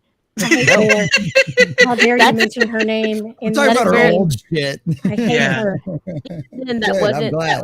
that wasn't country. That was benign teenage angst. It was just with a guitar. It was just oh god, here. Anyway, Right. God, I Um, never boyfriend. said here Ooh, shit. I think Yeah. it's just I couldn't terrible. name a single Taylor Swift song if you put a gun to my head. shake it off. You'd But probably you know know it. her name. Oh. That's Well, that's so because weird. I cover pop culture news that's for a true. living. Of course, That's I know true. her name. If you've been on Twitter for longer than 5 seconds, you know her name. Breathe, everyone. Let's get past Taylor. But for Sorry. everyone who decides that Push they the want cheeks. to be a streamer, the first place that they think of is not Rumble. Yeah. Rumble is still somewhat niche. People who are awake, not woke, specifically, are the people who know about Rumble. When my husband and I wanted to have our wedding, we were like, oh, we need to be able to live stream it for some people, because we had family who were out of state, and we couldn't do it on YouTube. That's where everybody knows of, though. And so I said, oh, well, we could do it on Rumble. I cannot tell you how many blank stares I got when I said, oh, yeah, we're going to do it over on Rumble. And they're like, what? What? Granted, they're not the most tech savvy people, but the thing is that the normies don't think of this. So that's why you get so many people who are politically minded, because of the fact that those are the people who actually know about Rumble. They know the reason why YouTube is a problem. For your average person, they might be mildly inconvenienced by YouTube. They Yeah. will not have such a huge problem, though. Yeah. Yeah, And So that's what, that's why you have the people and the collection of people that you have on Rumble. yeah. And what were you gonna say, Wycca? Sorry. I was just going to say it's the same type of people that care about their First and Second Amendments. You know, you've got people who care about those don't want to give up their liberties to feel secure, quote, feel secure. Mhm. Everybody knows the Patriot Act is bullshit. Mhm. You know, it was just another way for the government to get inside Americans' business. Mhm. And so that, you know, those are the people who stick with YouTube and refuse to be educated or learn anything outside of what mainstream tells them. So Right. Well, and the other aspect of the other side of that coin too is a lot of the problems that we have faced with these corporations, right, is directly tied to a lot of the government regulations out there. Like some of the problems that we've had with like banking and PayPal, some of that's been tied to government regulations. And the other thing about that too is YouTube would not be the dominant force it is right now if it wasn't for all of the government contracts. absolutely. Google would not have its power. Amazon would have its power if our government wasn't so damn big to begin with to give them all of this power. You know why Amazon's the dominant force out there? Because of all of the government contracts that they have gotten billions of dollars from. They have profited off of our tax dollars so they can gobble up the rest of the system. Because there used to be a bunch of web servers out there. Right. But Amazon, with their government contracts and the billions of dollars they've got providing databases for the government, they were able to go out there and gobble up their competition. And because they've got all their buddies in Washington that have given them all these fat contracts, well, you're not going to go after Amazon as a monopoly. You're not going to go after Microsoft as a monopoly. You're not going to go after Google as a monopoly because, you know, they just took you out. They just took you and your kids to Disneyland over the weekend. So that way he got that fat government contract on Monday. You know what I mean? And like, look, this is a guy that is, I was in the Air Force for 4 years. I was Air Force for 4 years. I worked out at CCAD for 6 years. So like I was a chief steward. So like I've been in the middle of where these contract stuff and like some of the backdoor dealing nonsense that goes on with this BS, right? Like I've been in the political sphere since I was in high school, right? Jeez. So like I've seen these backdoor deals go down. Right. Wow. You know what I mean? So it's like, it's one of those things. It's like, that's the reason why I am such a staunch, like libertarian, borderline, like anarcho-capitalist is because these corporations that everybody fucking hates so much would not have the power they did if our government wasn't so damn big and constantly taking our tax dollars and feeding them with government contracts. Yeah, Big they're and putting their inept. thumb Yeah, on the scale. absolutely. Yeah, big and inept, because it does seem like there's a lot of ineptitude in government. But I mean, that's something that the people have allowed to happen. Yes. Yeah. There's again, like earlier you talking about, Meg, is that there's a point where people have to hit, in order to get something done. And it looks like they did after this election, but we'll see how far that caresses once the new president is in office. Because if it comes to that and nothing and not too much changes, then it's either part of the people pushing back within the government, or the promises were made that weren't kept. But it's always a wait and see, rather than just, because we all know what trusting on word alone does, and sometimes it works, sometimes it doesn't. But at the end of the day, though, I think we kind of saw the astoundment of what happened this past election, because a lot of people were like, yeah, we're kind of tired of you, so you can go.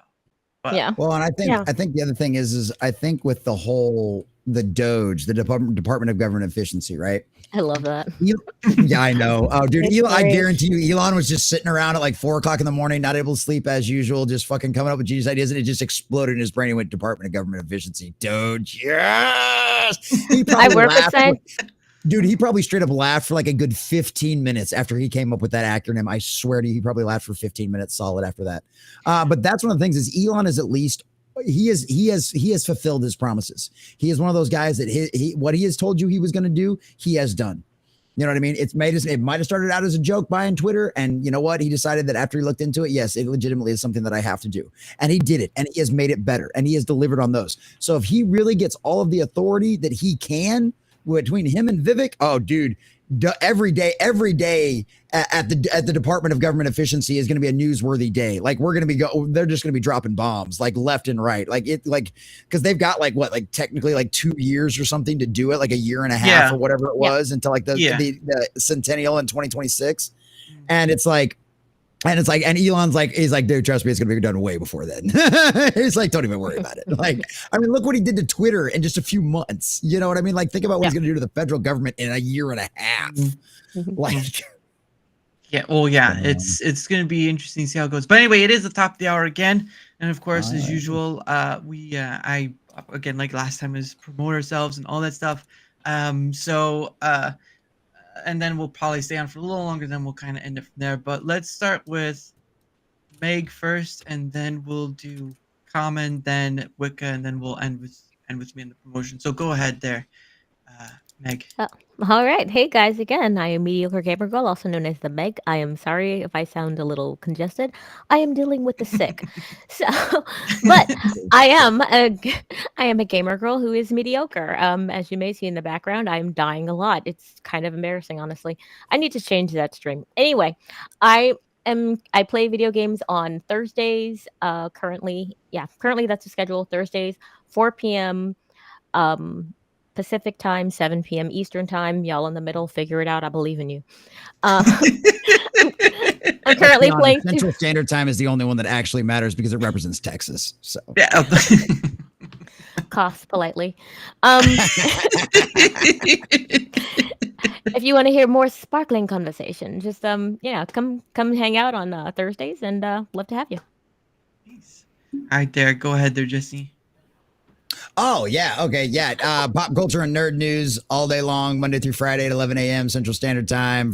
Fridays are a fun show. I should have talked about Fridays earlier. Fridays are a fun show. Fridays, we do our kind of like normal, like little morning news show where we go over all the gaming news and pop culture and all that kind of stuff. But we also do a special little deal where on Fridays, it's Friday, right? You want to try to cut out of work a little early because technically my show was only ever supposed to go from 11 to 1. But because the news cycle is what it is, it now goes till 3 p.m. And so on Fridays, I actually try to get out on time. And so I do the show from 11 to 1. But my chat came up with this crazy idea that they pay me money to stay in my chair longer. So we call it $5 Fridays now. So for every $5 donation or more on $5 Fridays, you can keep Common Nerd's chair, but in the chair for even longer. The record right now is 3 a.m. Wow. I don't know if that'll ever be broken. But yeah. So the record is 3 a.m. There's a lot of people out there, especially some of my mods, that really want to get me to. He calls it the Ultimate Friday. It's like a 22-hour stream because it'll put you. There's like this crazy retarded little island like out in the middle of nowhere, the South Pacific, that is technically the last section of where the timeline at the time actually ends. So it's like the last Friday. It's like midnight of the last Friday of the day, and it's like 9 a.m. my time. He's like, we got to get you to that. So if you want to participate in that, come check that out. That's a lot of fun. You get to control the show. You get to be more than just talking. You get to control the show and decide how long Common Nerd has to figure out something to talk to you about. So those are a lot of fun. Sunday nights, 2 p.m. Bible study is always great. A lot of great history. If you don't understand a lot of what's going on in the culture with a lot of these people being completely and totally insane and not believing what's in front of their eyes and stuff like that, and going, how can you still believe this with all of the evidence? Come check out the Bible study on Sundays at 2 p.m. because we're going through the Old Testament right now, and there's nothing new under the sun. History doesn't just repeat itself. It also rhymes. Trust me, you study that book and you understand exactly what's going on right now, because guess what? We're dealing with a cult. That's what the spirit of the age is. 6 p.m. When Who was good. Great little review. Fun times. I'm on all your platforms. I'm on Kick. I'm on Rumble. I'm on YouTube, X. There's still an Odyssey channel. I don't do anything with it anymore. You name it. I'm pretty much everywhere at this point. So go check all of that stuff out. And I put out new videos all the time. Actually, I've got a video out on Rumble and YouTube both, that when this stream's over, if you want to go watch that, I just put out a new one talking about how Disney has to crawl back to X now after their virtue signaling of we're going to leave because this is a place of hateful speech. Well, guess what? They've all had to crawl back. And I've got a great meme picture of my first ever meme video that I've ever made. I've never made, like, you've seen the Legion of Memers do all their crazy shit. This is the first one I've ever made with like putting somebody else's face over a clip and having it all move. Looks great. Well, actually, it looks half-assed. It looks like it's my first attempt. Okay, let's put it this way. It looks like it's my first attempt, but it's really funny. It's clever. I think you're gonna get a really big kick out of it when you see it. So go check that video out. It's on Rumble. It's on YouTube, both. And so that one's a lot of fun. Go leave comments, go leave likes. All that stuff helps on the algorithm, YouTube and Rumble, both. All of those are greatly appreciated. I try to reply to as many of my comments as I can. I like to try to build a relationship with my audience. That's why when I do the Monday through Friday streams, when I record a video, like, you guys leave your comments while I'm recording a video, and then I read all of your comments off and we have a conversation. Half of that's probably part of the reason why the stream goes until 3 p.m. too. Because I'm able to do this full time only because of my supporters, right? Yep. So I try to spend as much time with you guys as possible. Like, we had to figure out my hours for some government forum one time, and I figured it up. I worked 65 hours a week doing this job, between live streaming and editing and everything, and all of that kind of stuff. Like, yeah. So it's one of those situations where anybody that ever thought being a YouTuber is easy never tried it. So it's one of those things, like, come check all that kind of stuff out. It's a lot of fun. We try to keep things entertaining. And if you like people getting really angry and really passionate and screaming about things, there's a reason why my voice sounds like it does half the time, because I understand why Alex Jones sounds like he does now. I thought it's just because he smoked 40 cigarettes a day. It's like, no, when you yell about these kind of things, it does that to you. So it's a lot of fun though. We have a good time over there. So yeah, come check all of my stuff out. That's all I got. And he is probably the fastest talking man I have ever talked to. So there's that too. Best compliment I ever got back when I was doing politics was, well, there's been a few other compliments that I've appreciated more, but one of my favorite comments that I've ever gotten of all time, was when I was still doing politics. I got accused of being a Mexican flea market version of Ben Shapiro. And I was like, thank you. That's the best compliment, because I'm also half Mexican too. So it works on so many levels. Hey, I absolutely love it. Yeah, there you go. But yeah, and like, it's like, people are like, how do you, and I'm like, I watch Ben Shapiro at double speed, and they're like, what the fuck? I'm like, Bro, I got stuff to do. I got places to go. I need this to get done. Like, I got other videos. Yeah. But all right, Wycca, you're up. I'm so terrible at selling myself, but I am Wycca. I love gaming. I also, in my spare time when I'm not gaming, which is all the time, I'm also a knitter, crocheter. I love crafts, yarn crafts. I'm addicted to yarn, purchasing it. There's more than I can ever use in a lifetime I have. But anyway, I do have, check out all my links. I've got an Etsy page. Got all my links for my gaming channels. Come check me out. Well, you're also echoing too, so it's okay. She's in a giant cave. Sorry, all of her yarn. I thought she was in the toilet. I'm not sure what happened. I didn't change anything on my mic. No, you're fine. It sounds actually cool the way your voice is. We can still hear you though, but all right, I gotta change myself up. All right.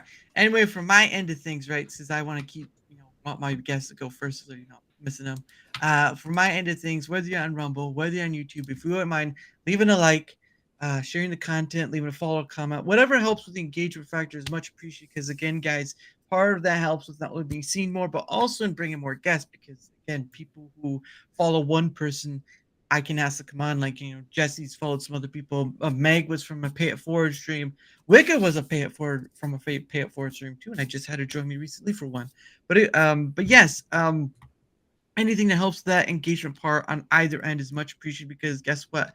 There are so many other people out there, and there's so little time to even try to bring them on. And I'm going to do the best I can with how much time I got, because I'm enjoying this so far. So anyway, any help with that is much appreciated. Of course, I have a link down below, my own link tree, of course.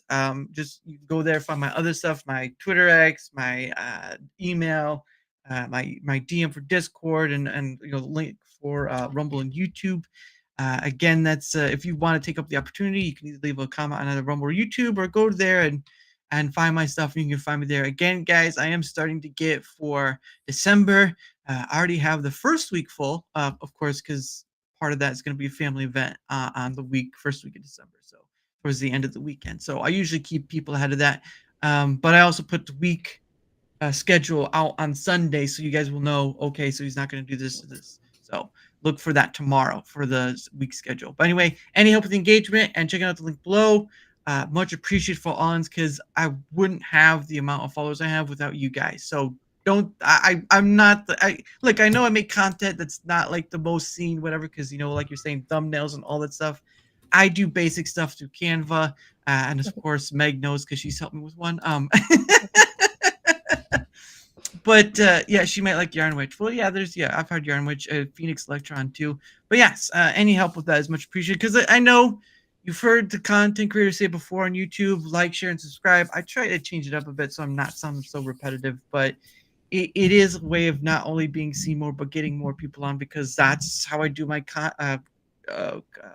contacting is through Twitter X, some through Discord, and a few through email, but majority of it is through Twitter X. And I can't tell you the amount of people I've had on, and it's just wonderful. Like I didn't know Jesse used to be in the Air Force, and I've had a bunch of people from Air Force, Marines, Army. I mean, it's incredible. I've even had gentlemen on who once appeared in a movie, so there's that too. I've Dude, that was go ahead, finish your stuff. No, I have a story. Okay, but yeah, that's pretty much it. Again, it's all of you guys that have helped me get here. It's not by my will alone. I mean, yes, I ask people, but sometimes I get told no. Sometimes I get told not this time. Sometimes I don't even get a response at all, or sometimes I get a response and I got blown off at the day of. It's happened a few times, and it's just it is what it is. But I'm gonna keep trying, because for the funniest thing of all, when I started just doing all this thing and I ended up here, I didn't think I'd be at this point doing this, and I can't look back. I don't want to, because the simplest answer is that I didn't know what I wanted to do with my life. I went to try to get a CompTIA Plus.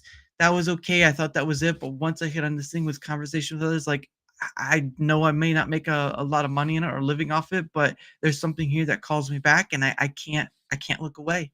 I can't look away. I can't do it, because I don't see a lot of other people doing it. So why not? And it's been pretty successful so far. So thanks to all of you guys here and you guys in the chat. Thanks to all of you, because without you, this wouldn't be the case. So go ahead. Sorry, Jesse. Oh no, I was just gonna say one of the funnest things I've got to do doing this job, besides promoting like independent comic book creators and stuff like that, which has been an absolute pleasure being able to do that. But I actually got to promote. I don't know if any of you guys have seen Nefarious. But the guy from one of the guys from one of the guys from Boondock Saints is stars in that movie. And I heard about this movie forever and a day ago, because I've been following Steve Dace for years and years and years. And this is based on a Steve Dace book called The Nefarious Plot. And if you've ever read C.S. Lewis's Screw Tape Letters, it's based very much, it's in that style, it's in that format. And so it's really, it's kind of a conversation. It's really good. It's so fucking good. Anyway, it's a great movie. Yes. And so they made a movie based on the book. It's kind of like almost a precursor to the book to a certain degree. And it's really, really good. It's got Sean Patrick Flannery as the main lead in it. And I promoted the movie. Like I reviewed the trailer and I was promoting the movie and I was talking about it and everything else because I was super stoked about this. And I was like, oh, it's got my boy from Boondock Saints. Oh, this is so amazing. And apparently he's like a hardcore Christian. He's like really found his faith and like really gotten back into all that. So it's even better. Praise the Lord. But so I started promoting this movie and one of the extras saw my trailer. And so he reached out, he saw my trailer review. So he reached out to me and was like, hey, you know, he's talked about some comments. And so I replied to his comment and I was like, hey, dude, I'd love to have you on the show to talk about your experiences. And so he was actually one of the guys that, he was the head of the extras. They put him in charge of all of the extras. So he's got all kinds of cool pictures from behind the scenes with him, like at the radio and running everything and all that kind of stuff. Well, that led me to their stunt man, the guy that was in charge, their stunt coordinator, which he actually lives up in DFW. So I got to talk to him. And then that led to the directors. And so I got to talk to the director. Well, I was supposed to talk to both of them, but one of them ended up being sick, so he couldn't make it. So I got to talk to one of the directors. So I and these guys have been in the industry for 20 years. Like they're kind of like the Russo brothers, except they're just friends. And they left New Jersey together and moved out to LA, and they've been making movies and stuff like that together. And that entire time, and like their wives and their families all have like birthdays together and all that kind of shit. And so I'm getting to sit there and like I saw this movie in theaters, and I'm like sitting here talking to the director of this movie, this guy that's been in Hollywood for 20 years. Like they sent me signed copies of the script, you know what I mean? Like, and I'm like, this is the coolest fucking job ever. And I think that was even back before I was still doing it full time. And I was like, this is incredible, you know? And it was just like, that was so fucking cool. So there's a lot, you get to meet a lot of cool people and do a lot of cool shit doing this stuff. Yeah. Definitely, and again, I've met a lot of different people from different areas. I like earlier with Steve saying, you know, Yarn Witch, and then Phoenix Electra, and those two are people who work with Fibrous or whatever, and all that. And I've gotten to meet a lot of, like I said earlier, military stuff like Air Conda TV, Instakill Win, Sergeant Wilkie. What were the Patty's Parlor Games, SVG? All these people are military in one form or another, but you know, some of them are creators too, but I wouldn't have gotten to meet them without having to reach out and say, would you like to come on? Meeting Meg, of course, and her well, she's lovely. And again, like when I was having you on that one time after the Pay It Forward stream with Chad and Zio, you actually got to meet them and that as well. Yeah. And you've been on their show, Gaming with a Side of Salt. Gaming with a Side of Salt, which I stopped by yesterday, so that was fun. Yeah, I was entirely too sick to talk then. I'm subsisting on water and cough drops right now. I keep hitting mute because I'm like, I gotta cough off my face a little bit, but yeah. You're fine. I drink a lot of water and take that vitamin C stuff because I did that once, and when you get that feeling of like the feeling of about to get sick. Or something like that, and if you hit it just right, you may not get there, but I catch everything. God loves me because I'm hilarious, but I'm also really humble. You have no idea. Oh yes. But also he put me together with like removable Scotch tape, so I catch everything that's thrown. It just throw it in my general direction, and I've got like this ridiculously huge hitbox. It's stupid. So yeah. So I catch everything. So I've been sick for like almost a week. But the thing is that I have a tendency to just hold on to the cough for a long time. It's like it's an old friend and I just don't want to let go. So what would you, if you could give it a name, what would you call it? Like the little cough stare or something like that? What would you I'd call it I hate you and go away. That's what I'd call it. Usually that's what wives tell their husband. But anyway, well, now they want to stay wives, I guess. I don't know. I haven't tried that because I don't want him to. I'm not into that level of reverse psychology, so you know. Oh no, well, you hear a lot, but not from me, of course. But then, of course, Wycca, meeting her through the Pay It Forward streams, and she and her lovely southern sassy self, and all that jazz. She's very sassy. Oh yeah, very sassy. Yeah, she likes to throw a bone once in a while, but she's got she could be feisty in her own way though. She don't try to rile it up. She will come Yeah, at I've you been with like pretty a tame tonight so far, so don't get me Yeah, started. that's true. That's true. She hasn't attacked me yet for any reason, so that's been a plus. I don't feel like I'm drowning over here or something. But now All right, so what do I got to get to do to attack me? What? no Say throw her Veilguard a was 5. good. Yeah, throw her 5. But no, Oh, it's just Dragon Age Veilguard, it was amazing. Dude, that thing was such a freaking blast. I have not had so much fun in a long time covering the second biggest disastrous dumpster fire of the fucking year. I got so sick and tired of making Dragon Age Veilguard videos I could fucking puke. And guess what? I made 3 more this week. give that man an Emmy because he just sold you a lot of stuff. I could sell you. You'd be like, what was it, Billy Mays? Dude, I could sell a Bible to a priest, okay? You got this. You got the New Testament. You got the Old Testament. Just take it. Take it right now. $5. It's yours. I concur, general duality, that it did do better than a lot of games this year. But the thing is that, considering the amount of time that they put into it, considering the IP that it was part of, and considering the amount of money that was sunk into that game is an absolute albatross or a millstone hung about their neck.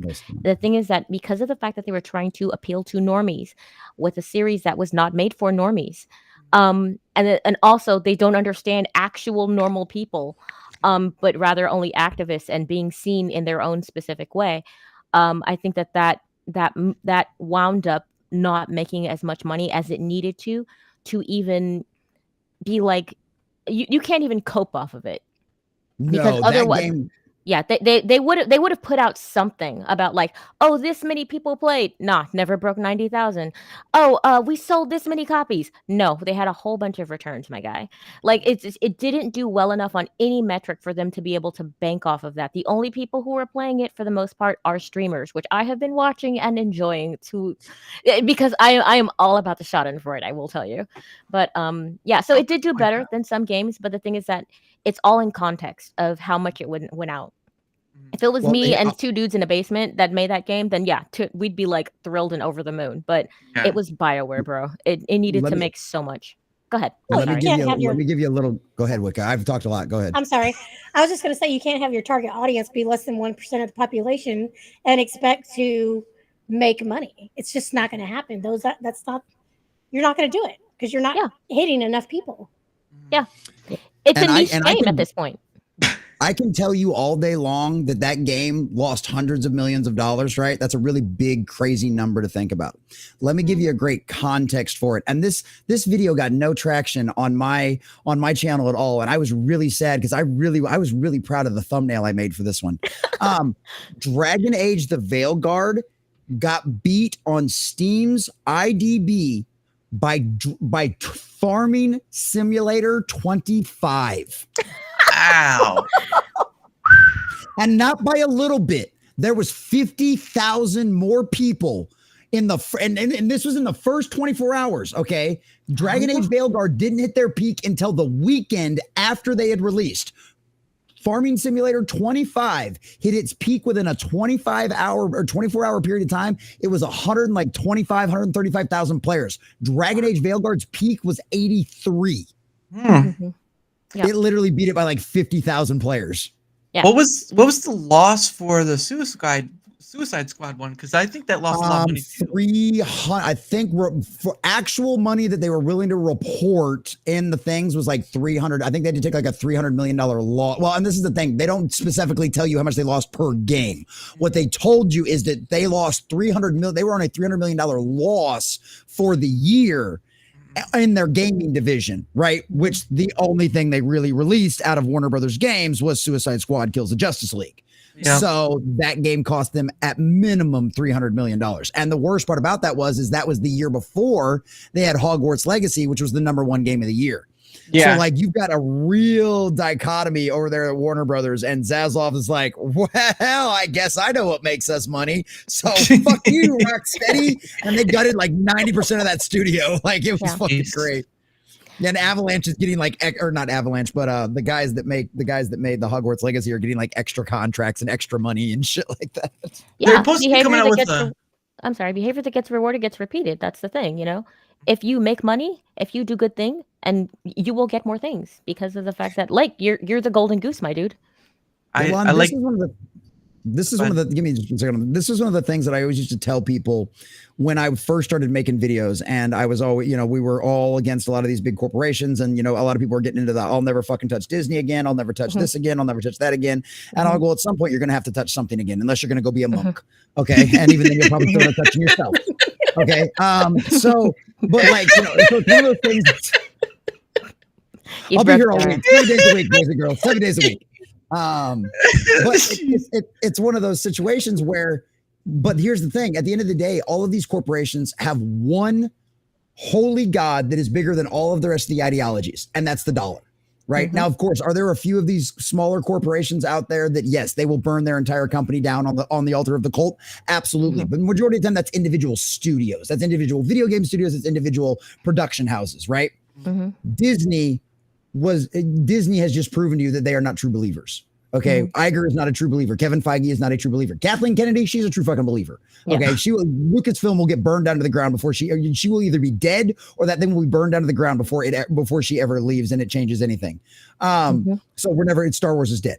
Right. But what we've seen, though, is, and this is always my argument, was if we only pay attention to the thing, if we completely and totally boycott them, then the only audience they will have to cater to at all is that 1%, those crazy blue-haired whales, the wokies, all of that kind of shit. Right. But if we go out there and support things like Guardians of the Galaxy 3, which had one of the lowest second weekend dips ever in the history. Why? Because it was good and it had good word of mouth. What's the number one box office of the year this year, boys and girls? Anybody guess?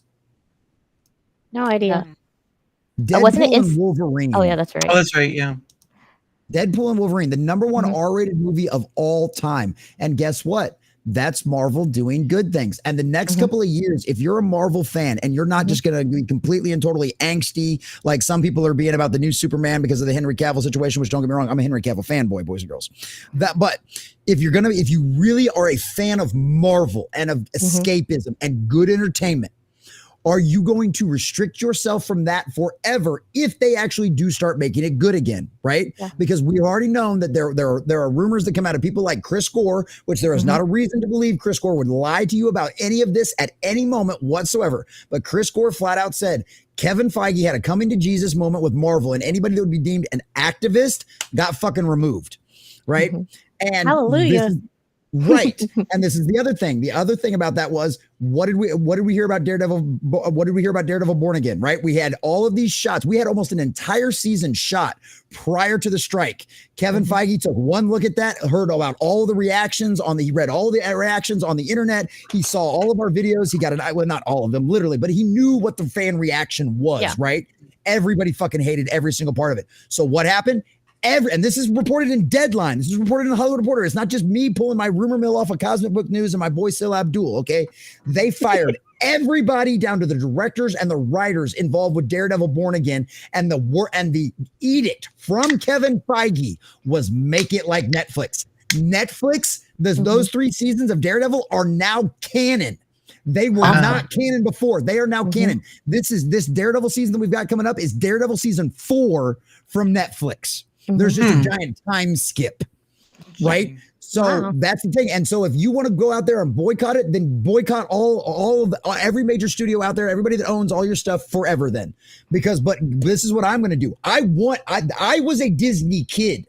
Okay. I grew up with every VHS that had released since I was born. And then my grandmother, every time they came out of the vault, she would buy more of them. I literally had a bookshelf that was nothing but Disney videos. I burned through those VHSs as a kid. Okay. I want Disney to be good again. I want Marvel to be good again. I grew up with Spider-Man, the animated series. I grew up with Batman, the animated series. I grew up with the X-Men. I grew up with all this stuff. I want my kids, I've got 6 kids. I want my kids to have good entertainment. I want to be able to share my heroes with them and not tell them you have to stop here.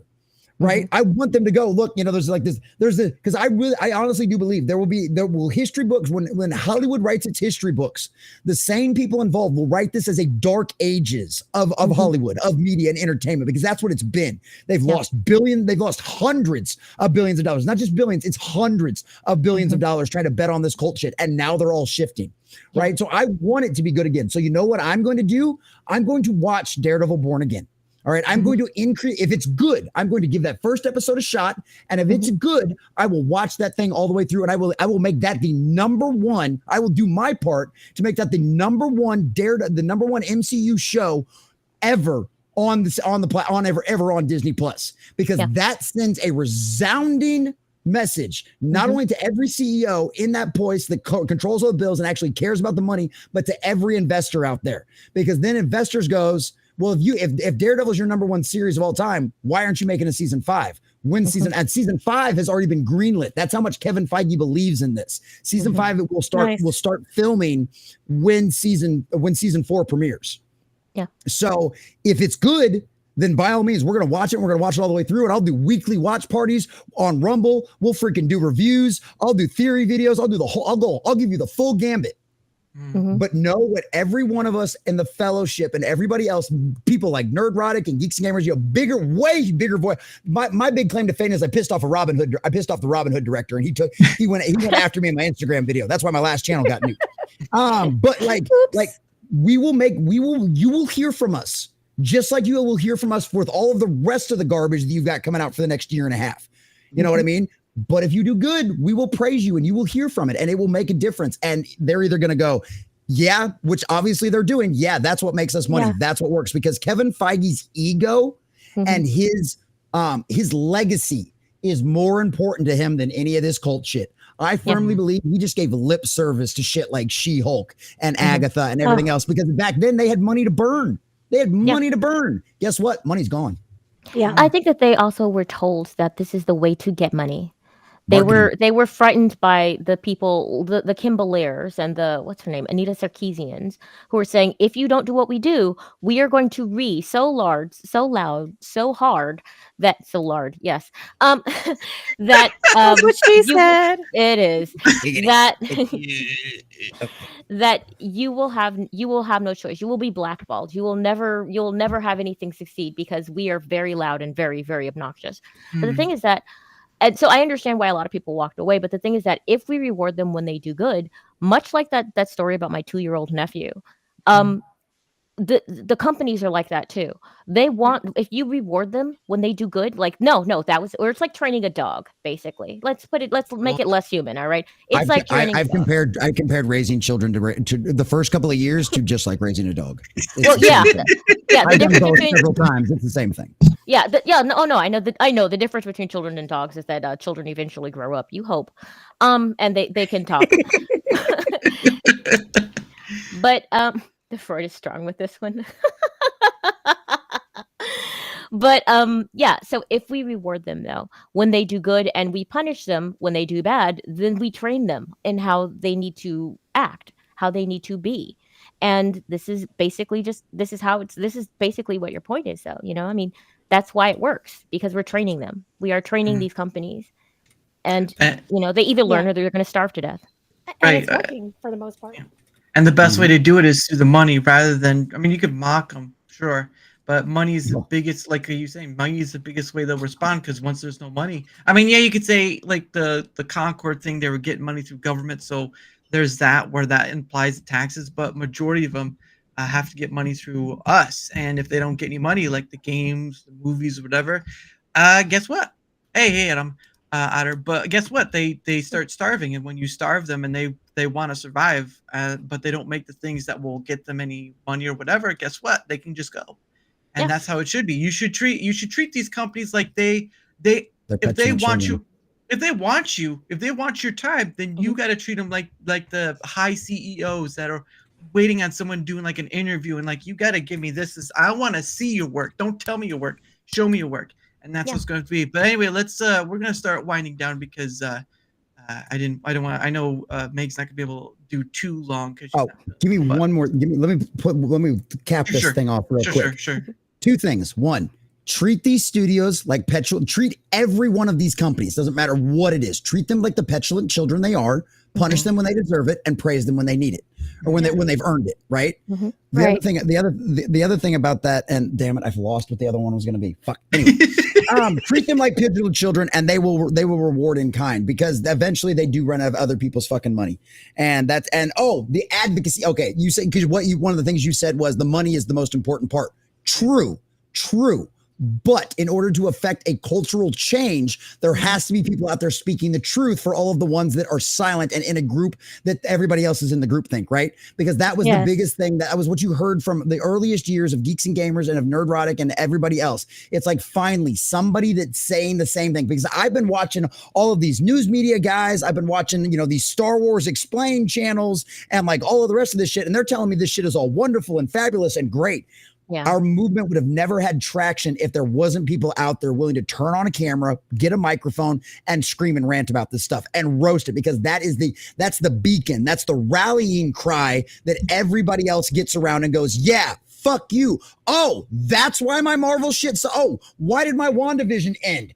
Oh, because Kevin Feige said he didn't want a woman explaining to Wanda how the Darkhold worked. He didn't want a woman mansplaining how the Darkhold worked. And I went, fuck you. And I didn't watch a damn thing in the theaters from the MCU until fucking Daredevil and Wolverine. Yep. Okay. The only reason I ever watched any of those, the only series on Disney Plus that I ever watched was Acolyte. Well, I watched a couple of, it was Ahsoka. And that's only because I was reviewing and roasting it.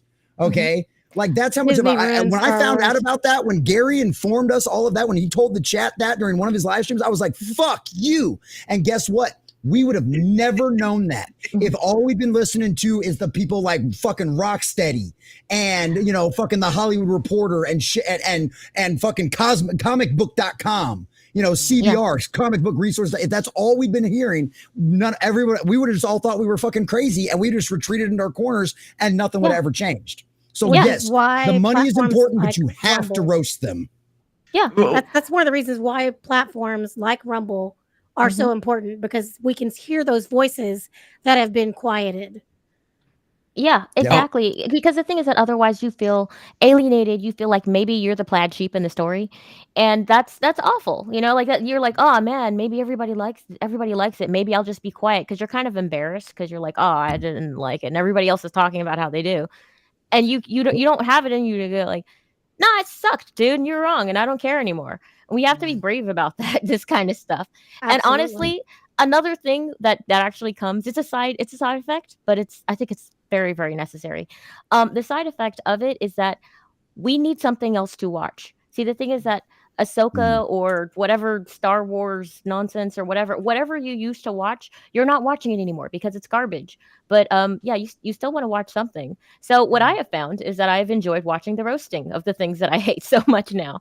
And it is alternative content. It is still content. Yes, it's speaking the truth, but also it's something that's fun and entertaining to watch.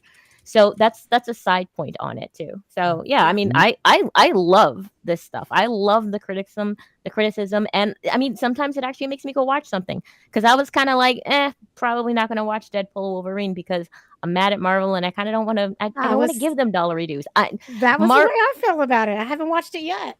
It's of all of the Deadpool movies, it is the third best, but. That is still better than everything after Endgame. Yep. That's what you say about everything else, is it's their best. I had fun in the movie. I laughed a lot. First Deadpool, best Deadpool. Second Deadpool, okay Deadpool. Third Deadpool existed. There were funny parts in it. I laughed out loud in some parts. So yes, but it's worth watching because they did good, and they didn't go all crazy on the message, as the drinker would say. So yeah. But honestly, for my philosophy, after Endgame, it was over. It was literally the end game. Like, the story was done. Stop talking. Yep. No, and that's again, I there's parts where I'll agree and disagree, because there are movies where I've heard from certain movie review critics, right, where they said this movie was great or whatever, and I saw one of the movies, which was If. And that, by the beginning, I could understand some of the criticism, but when it got to the second half, I was like, this movie's amazing. It's talking about something that, We're talking about the child part, and then you're talking about the child that was in that movie, and some movie critics didn't like it. They're like, "Oh, this is just crap," or whatever. I'm like, but I watched this thing, and it's only half bad. It's not that bad at all. And I'm just sometimes the only criticism the only criticism you can trust is yourself, because you have to see it in order to believe if it's bad or not. And yeah, that kind of goes against if you're trying to stand against a principle, whatever. But at the end of the day, your money is your money. Right, yeah. Your money is pretty much time and all that stuff, and your money is your money, and go spend it how you will. Because if you're gonna let someone else tell you how to spend it, then you might as well just have an AI hooked up to you telling how you should spend your stuff. But in regards to that, I think we'll start winding down, because it's I couldn't have ended on a better note with Jesse's rant, because dear Lord, that man has some spunk to him. But I thank you all for being here. I do thank my guests for being here, because again, trying to get people around for this is sort of I've got a large pool to gift from. So there's that, but scheduling is everything. So it's just one of those things. But I'm grateful for all the opportunities of just either on a single level or the Dara's Hangout level. And of course, next week, again, guys, on the 23rd, next week at 7 p.m. Eastern, I will be doing my own version of Rumble Roundtable. We called Rumble Squared, to be honest. And I have to thank Jada Delete for that name, because he kind of helped in the perspiring of it. But that will be sort of looking at the good, bad, and the ugly of Rumble. And again, if you're a user of Rumble, or if you're interested in the platform, come to that. Give us some of your opinions on things, and hopefully get enough data collection that I can put it out there and say, look, this is what a chunk of your creators and user stuff say they want majorly. Hopefully that means something, but I can't promise anything. I am not connected to Rumble anyway. Just creator just trying to do something and enjoying in the process. So thank you all for coming. Of course, as usual, even with the singular, I do a thing called Questions from a Hat. And of course, I bought a Rumble hat. Yay! Good job. But the thing of it is of course, I am not monetized on YouTube.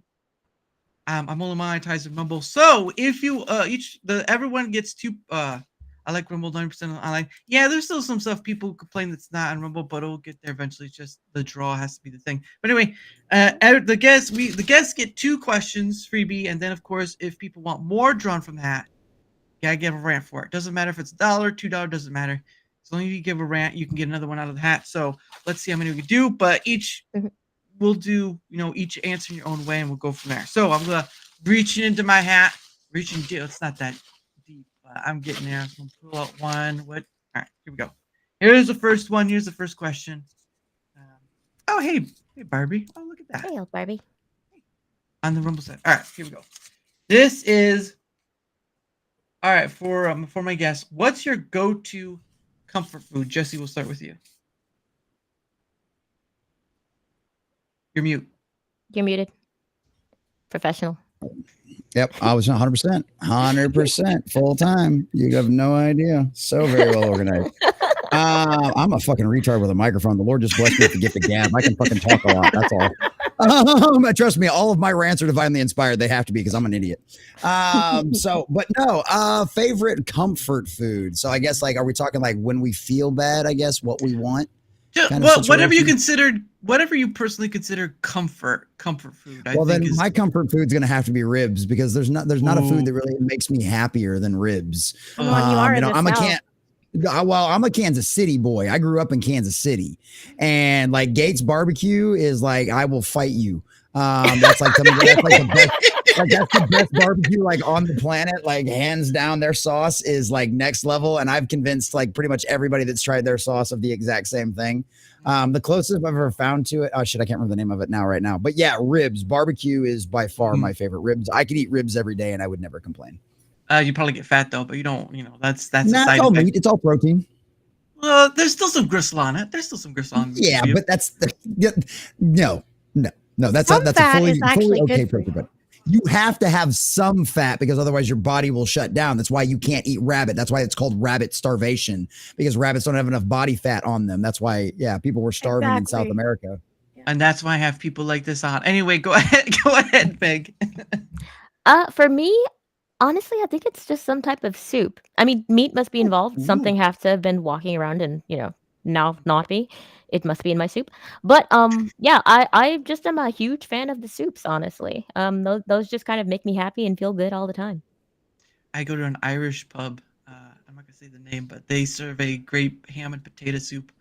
Oh, what do you call it? I just learned I had some potatoes and I made potato and sausage soup. It's kind of like, did you ever go to Olive Garden and have that Italian wedding soup? I've gone to Olive Garden, but it's been a very long time. Size I know I've heard of heavily. that. Yeah. Okay. It's not great. It's not great. It's very, very mediocre. But whenever I go to to a restaurant, I get the cheapest thing on the menu because I am a cheap. So the soup there, it's a potato and sausage soup. And it's really, yes, zuppa toscana. Thank you very much. Thank you. Zuppa toscana. It's so good. And so I made I made a variation of that. Made some homemade garlic bread, and it was good, man. I still kind of want that now. So I had a bag of Cheez-Its for breakfast, and that's all I've eaten today. So, yeah, You I poor really want soul. soup now. You know what? If I'm interested in things, I will probably not eat until I get bored. So I don't know what's wrong with me. Yeah, I don't have it's a time thing. to eat. Yeah. All right. Like carbs slow me down, so I only eat like proteins during the day. I have fried chicken waiting for me, by the way. Sorry, fried chicken is pretty good. Wycca, go ahead. Okay, so for me, my comfort food is my grandmother's cooking. Oh, She was Hispanic, and so Tex-Mex every day. But my favorite that she would make for me was every morning she made me breakfast before I went to school. oh, Every morning. I could not leave the house without her giving me something to eat. That's Mexican Most grandma important for you. meal of the day. Absolutely. My favorite was her egg sandwich, though. Delish. nice. Yeah, Nice. that. And she cooked Nothing's. everything on cast iron, so Oh come yeah, on. that's all I use. Fresh tortillas every day. You can't Mhm. ask for anything better. Oh yeah, I do. I've been trying to do more of the carnivore thing. I've been buying like cheap cut steaks, right? Not like the $20-$30 ones. The lowest I ever got was under $5. It's like Skirt- $4.82 the or skirt something steak. like that. Yeah, Yeah. skirt steak, flat steak. Yeah, Yeah. it's It's and pretty people- good if you season it. Fuck yeah! I used to use the people- fajita seasoning on that. I just cut it up in strips yeah, and snack we eat on that it. all the Fuck yeah! time. Fuck yeah! people usually go for the big expensive ones. Like there's some cheap cuts out there if you're looking right. I mean, just kind of go in there and sneak. But I'm trying to do that more. Because part of my health issue is high cholesterol on my mom's side of the family. So there's that. But yeah, chuck roast. There you go. Oh, there you go. No. Oh yeah. But quit. No, I do not spend I don't make that kind of money at Is there all, dear even- Lord. I mean, like outside of going to a restaurant, could you? I mean, outside of like some actual like legitimate Kobe, I don't even think you could find a steak that you could buy from the store that's $200. I mean, you're buying a whole Yeah. cow at that price. Gee. No shit, you damn near. Like yeah, like I used to get a kick like on payday when I was working out at the base. I used to go to HEB and get like these 2-inch thick cut ribeyes, and I'd like marinate them for like 24 hours. Dude, it was just me and my son back then, and so like he'd eat his, and I'd eat steak for lunch the next 3 days. Nice. Wow. Yes. All right, here's number 2. Oh man, it's gonna make me hungry tonight. Here's Dude, I'll number tell you 2. what, sticking to the carnivore thing too will give you a lot more energy too. That's why I did it. It really does. Well, yeah, and General Drought is right. It depends on where you go. Like I've gone to a meat market, but the cheaper cuts I can get for a cheaper price went to Kroger. Because usually you're getting like a certain amount per pound. It's like I can get under $5 for certain steaks if you look, because sometimes they bury it underneath certain other steaks. But The smaller ones. Yeah. The sometimes you have to go- Kroger has admitted to price gouging. I'm so glad I have HEB. Me too. I love my HEB. Me too. I hear everything's better, baby. Yeah, They are becoming more corporate, though. Yeah, that's always been it is that. what it is, unfortunately. That's why I like that's my like- local meat market. There you go. I usually sound what? Around $10 on my meats. Well, it just depends on what sale they're having going on too. That's true. It's not bad. But here's the second one. It is the question is, do you prefer sweet or salty snacks? Go ahead there, Meg. For snacks, I prefer something salty with a sweet tea, a hot sweet tea. Chai tea latte, if you want to be exact about it. Oh goodness, here we go again. Ooh. Oh, fancy. Okay, Oh, So the thing is that I used to have to drink tea all the time because I got bronchitis. My parents didn't know what was wrong with me. I was just coughing my face off and basically paragraphs worth of coughing. And my dad would give me Theraflu, and then between that, which Theraflu is awful. It's the worst thing ever. But between that, after that, he would also give me black tea, and I didn't like it. It tastes like basically boiled down licorice. It was, ugh. The way he would make it was the worst. But I found that I liked to drink a lot of hot chocolate, and I was bad for my skin, so I tried to switch over to green tea. Found I didn't really care for it, but then I decided to put coffee creamer in it one day, and I was like, "Oh, life is different now." So yeah, so now I just every tea is a latte, and now I always sound bougie. I'm like, no, you don't understand. It's because I'm trying to be slightly more healthy, and I don't actually. I'm not a true believer. But yeah, a chai tea, which is all the spices and then a little bit of milk to kind of like round out that taste. That's good, man. All right, it's kind of like a churro in a cup. It's like Christmas morning. It's so good. I'm done. All right, Wycca, go ahead. Oh, Sweet or salty Sorry, snack? I had to unmute myself. My favorite, I like sweet and salty together. So my friend, they make what's called trash for Halloween every year. And they basically throw all this stuff in a garbage bag and mix it up, kind of like Chex Mix, but it's got all kinds of stuff. We're talking cereals, hard candies, chewy candies, sours, regular flavored Mike and Ike's, that kind of stuff. So good. Pretzels, all of it. It's so good. Go ahead, Jesse. I'm a salty guy. Like if I'm gonna have a snack, like I have Shocking. sweets are for, yeah, I know, right? Sweets are for dessert. So I'm a salty motherfucker. If you hadn't guessed. Yeah. I'm the dessert baby. Yeah, no, never mind. I'm not gonna say anything about any farther than that. But no, I can eat a peach for hours. I got him. I normally keep like a jar, like a can of like peanuts or something out here. Like if I need to snack something like while I'm editing videos or just while I'm streaming or something like that. But yeah, no, if I want something sweet, it's for like dessert. It's like after I've eaten like a really spicy meal or I'm just really, really fucking baked. One of the two as normally when I crave something sweet, but yeah, no, salty all the way, nuts, peanuts. I love almonds. Beef jerky is not bad, but it's annoying. It's just a snack because a lot of time it gets stuck in my teeth. So yeah, stuff like that. Yeah, but honestly, it's one of those situations where what I have as a snack more often than not, especially when I'm out here working and stuff like that, I literally I'll go to the store and we'll buy lunch meat and deli lunch meat and deli cheese. And I'll literally just take a piece of the deli meat and I'll put a piece of cheese on the top of it and I just roll it up and I just eat that. Yes. That's my breakfast. That's like if my stomach really starts yelling at me, and I feel like I'm about to get nauseous. Like I'll take a little bathroom break from my 4-hour stream and I'll grab one of those on the way, that's my go-to snack. Yeah, that's a good snack. Yeah, I found that I basically make like adult Lunchables, which is basically you just buy like some pepperoni or some salami and then just get a big block of cheese. That's just amazing. And if you must have a carb, then you just toss in some Ritz, but it's just making it, less good for you. I'll squirt mustard on the end of mine sometimes just to give it a little tang. Oh wow. Nice. See, that's getting extreme now. For the nuts faction, I like cashews more, but those are expensive as heck. Yeah, that's about almonds too. That's why I like peanuts. He's a high-end fellow. Talking about food at the end of the stream. I'm not sure. Hey. We blame the hat. Fried chicken waiting for me. So I got fried chicken and mashed potatoes waiting for me. So hey, food is always a bring the people together. Unless you're like talking about different cuisines like Indian or Japanese, whatever. That's a little tricky. But no, the only thing you really need to worry about is like tofu and vegan food. Okay. Oh, okay. Like the hurricanes, the vegan, even in the hurricanes, the fake meat was still left on the shelves. I have tried an RME though, so those are pretty. Some of them can be good, and some of them not. So I would have to be literally starving. Yeah, I think that'd have to be the only thing that was in the house. Unfortunately enough, I would never have something like that in my house. I mean, I think I'd rather eat bark. Well, what's funny about that is all those companies that bet on that stuff over the last few years, like the majority of them have gone out of business or been bought up by another one of those companies. There's like there used to be like 10 of them in the United States. There's like 2 of them left now. Yeah. Oh, good. Yes, exactly. Yes, we do.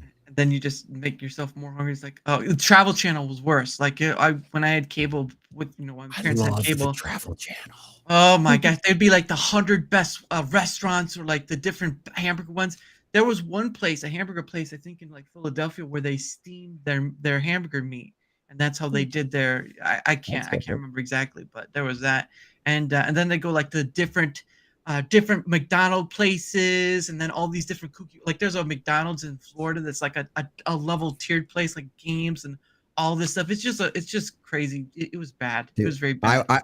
I was literally like if you had Anthony Bourdain's like mixed reservations or whatever, like on like they had it on like a Saturday afternoon, and they were just like a whole marathon of them. I would sit there and watch every one of those. Dude, I loved Anthony Bourdain. Like he was going out and getting hammered every night. Like he was telling people flat out their food tasted like shit, you know. And then the other times he's like, "This is fucking amazing," you know. I was like, like Anthony Bourdain was like my spirit animal at the time. See, that's the thing. You don't often get that. A lot of times on those channels, everything they eat is wonderful. It's the best thing I've ever had. I'm like, dude, I don't believe you. That's never true. YouTube authenticity is the coin of the realm. It is. Oh, yeah, it is. Yeah. Now I've done a lot of YouTube stuff too. Yeah. I remember watching an episode of Anthony Bourdain when he was drinking sake. There you go. He got plastered. The authenticity is the coin of the realm now to the common man. Yeah. Right. Whereas it used to be the institutions were the coin of the realm to the common man, or, you know, the common nerd. Now it's authenticity because now we don't trust. No one trusts. The majority of people do not trust the institutions anymore. Yeah. And that's a good thing, because honestly, it kind of wakes us up out of our malaise. We have been so lazy. We have been so coddled. But the thing is that we were not meant to live this way. If we're going to be a free people, we have to be an informed people. We have to be responsible for ourselves and to each other. Yeah, absolutely. And with that, well, oh man, it's too late for that. I had the ability to read an ad, but now it's gone. Oh well. But yeah, it's again, having these conversations to go wherever. It's always awesome because you can find out stuff, or just like, you know, some people like a handful of nuts, and you can't get around. Sometimes you just gotta throw a handful of nuts in your mouth. These nuts. And hope they're extra salted. All right. Well, Now that we're here, now it's probably the only rare time I ever get to do this. So we'll just do this like one thing. So and it's just gonna be Rumble Premium. So do it. And do it in voice use. Do the ad. This sponsorship is from Rumble, one that is incredibly important to the survival of the company. When Rumble first started in 2013, they built the platform for all the small creators. They didn't censor or have biases. They were fair and treated all creators equally. No one thought platforms would censor political conversation or censor opinions on COVID, but they did. Facebook admitted they felt the pressure from the Biden and Harris administration. Rumble did not. They held the line. They are attacked daily for giving us a voice to talk to you. They are attacked in corporate media. They are attacked by governments like France and Brazil. They are attacked from brand advertisers who refuse to work with them. Corporate America is fighting to remove speech. Rumble is fighting to keep it. Rumble won't survive with brand advertisers. They don't get much of it. Watching our show on Rumble is the most they can ask from you. But if you really believe in this fight, if you have the means, one major way you can help Rumble survive is by joining Rumble Premium. Joining the community that believes in the First Amendment and believes in our human right to free speech, Rumble is offering $10 off with the promo code STUDIO when you purchase an annual subscription. Go to rumble.com/premium and use code STUDIO. Like I said, if you have the means and believe in the cause, now is the time to join Rumble Premium. If you don't have the means, we are just happy if you watch us on Rumble. Go team. Oh. Yay.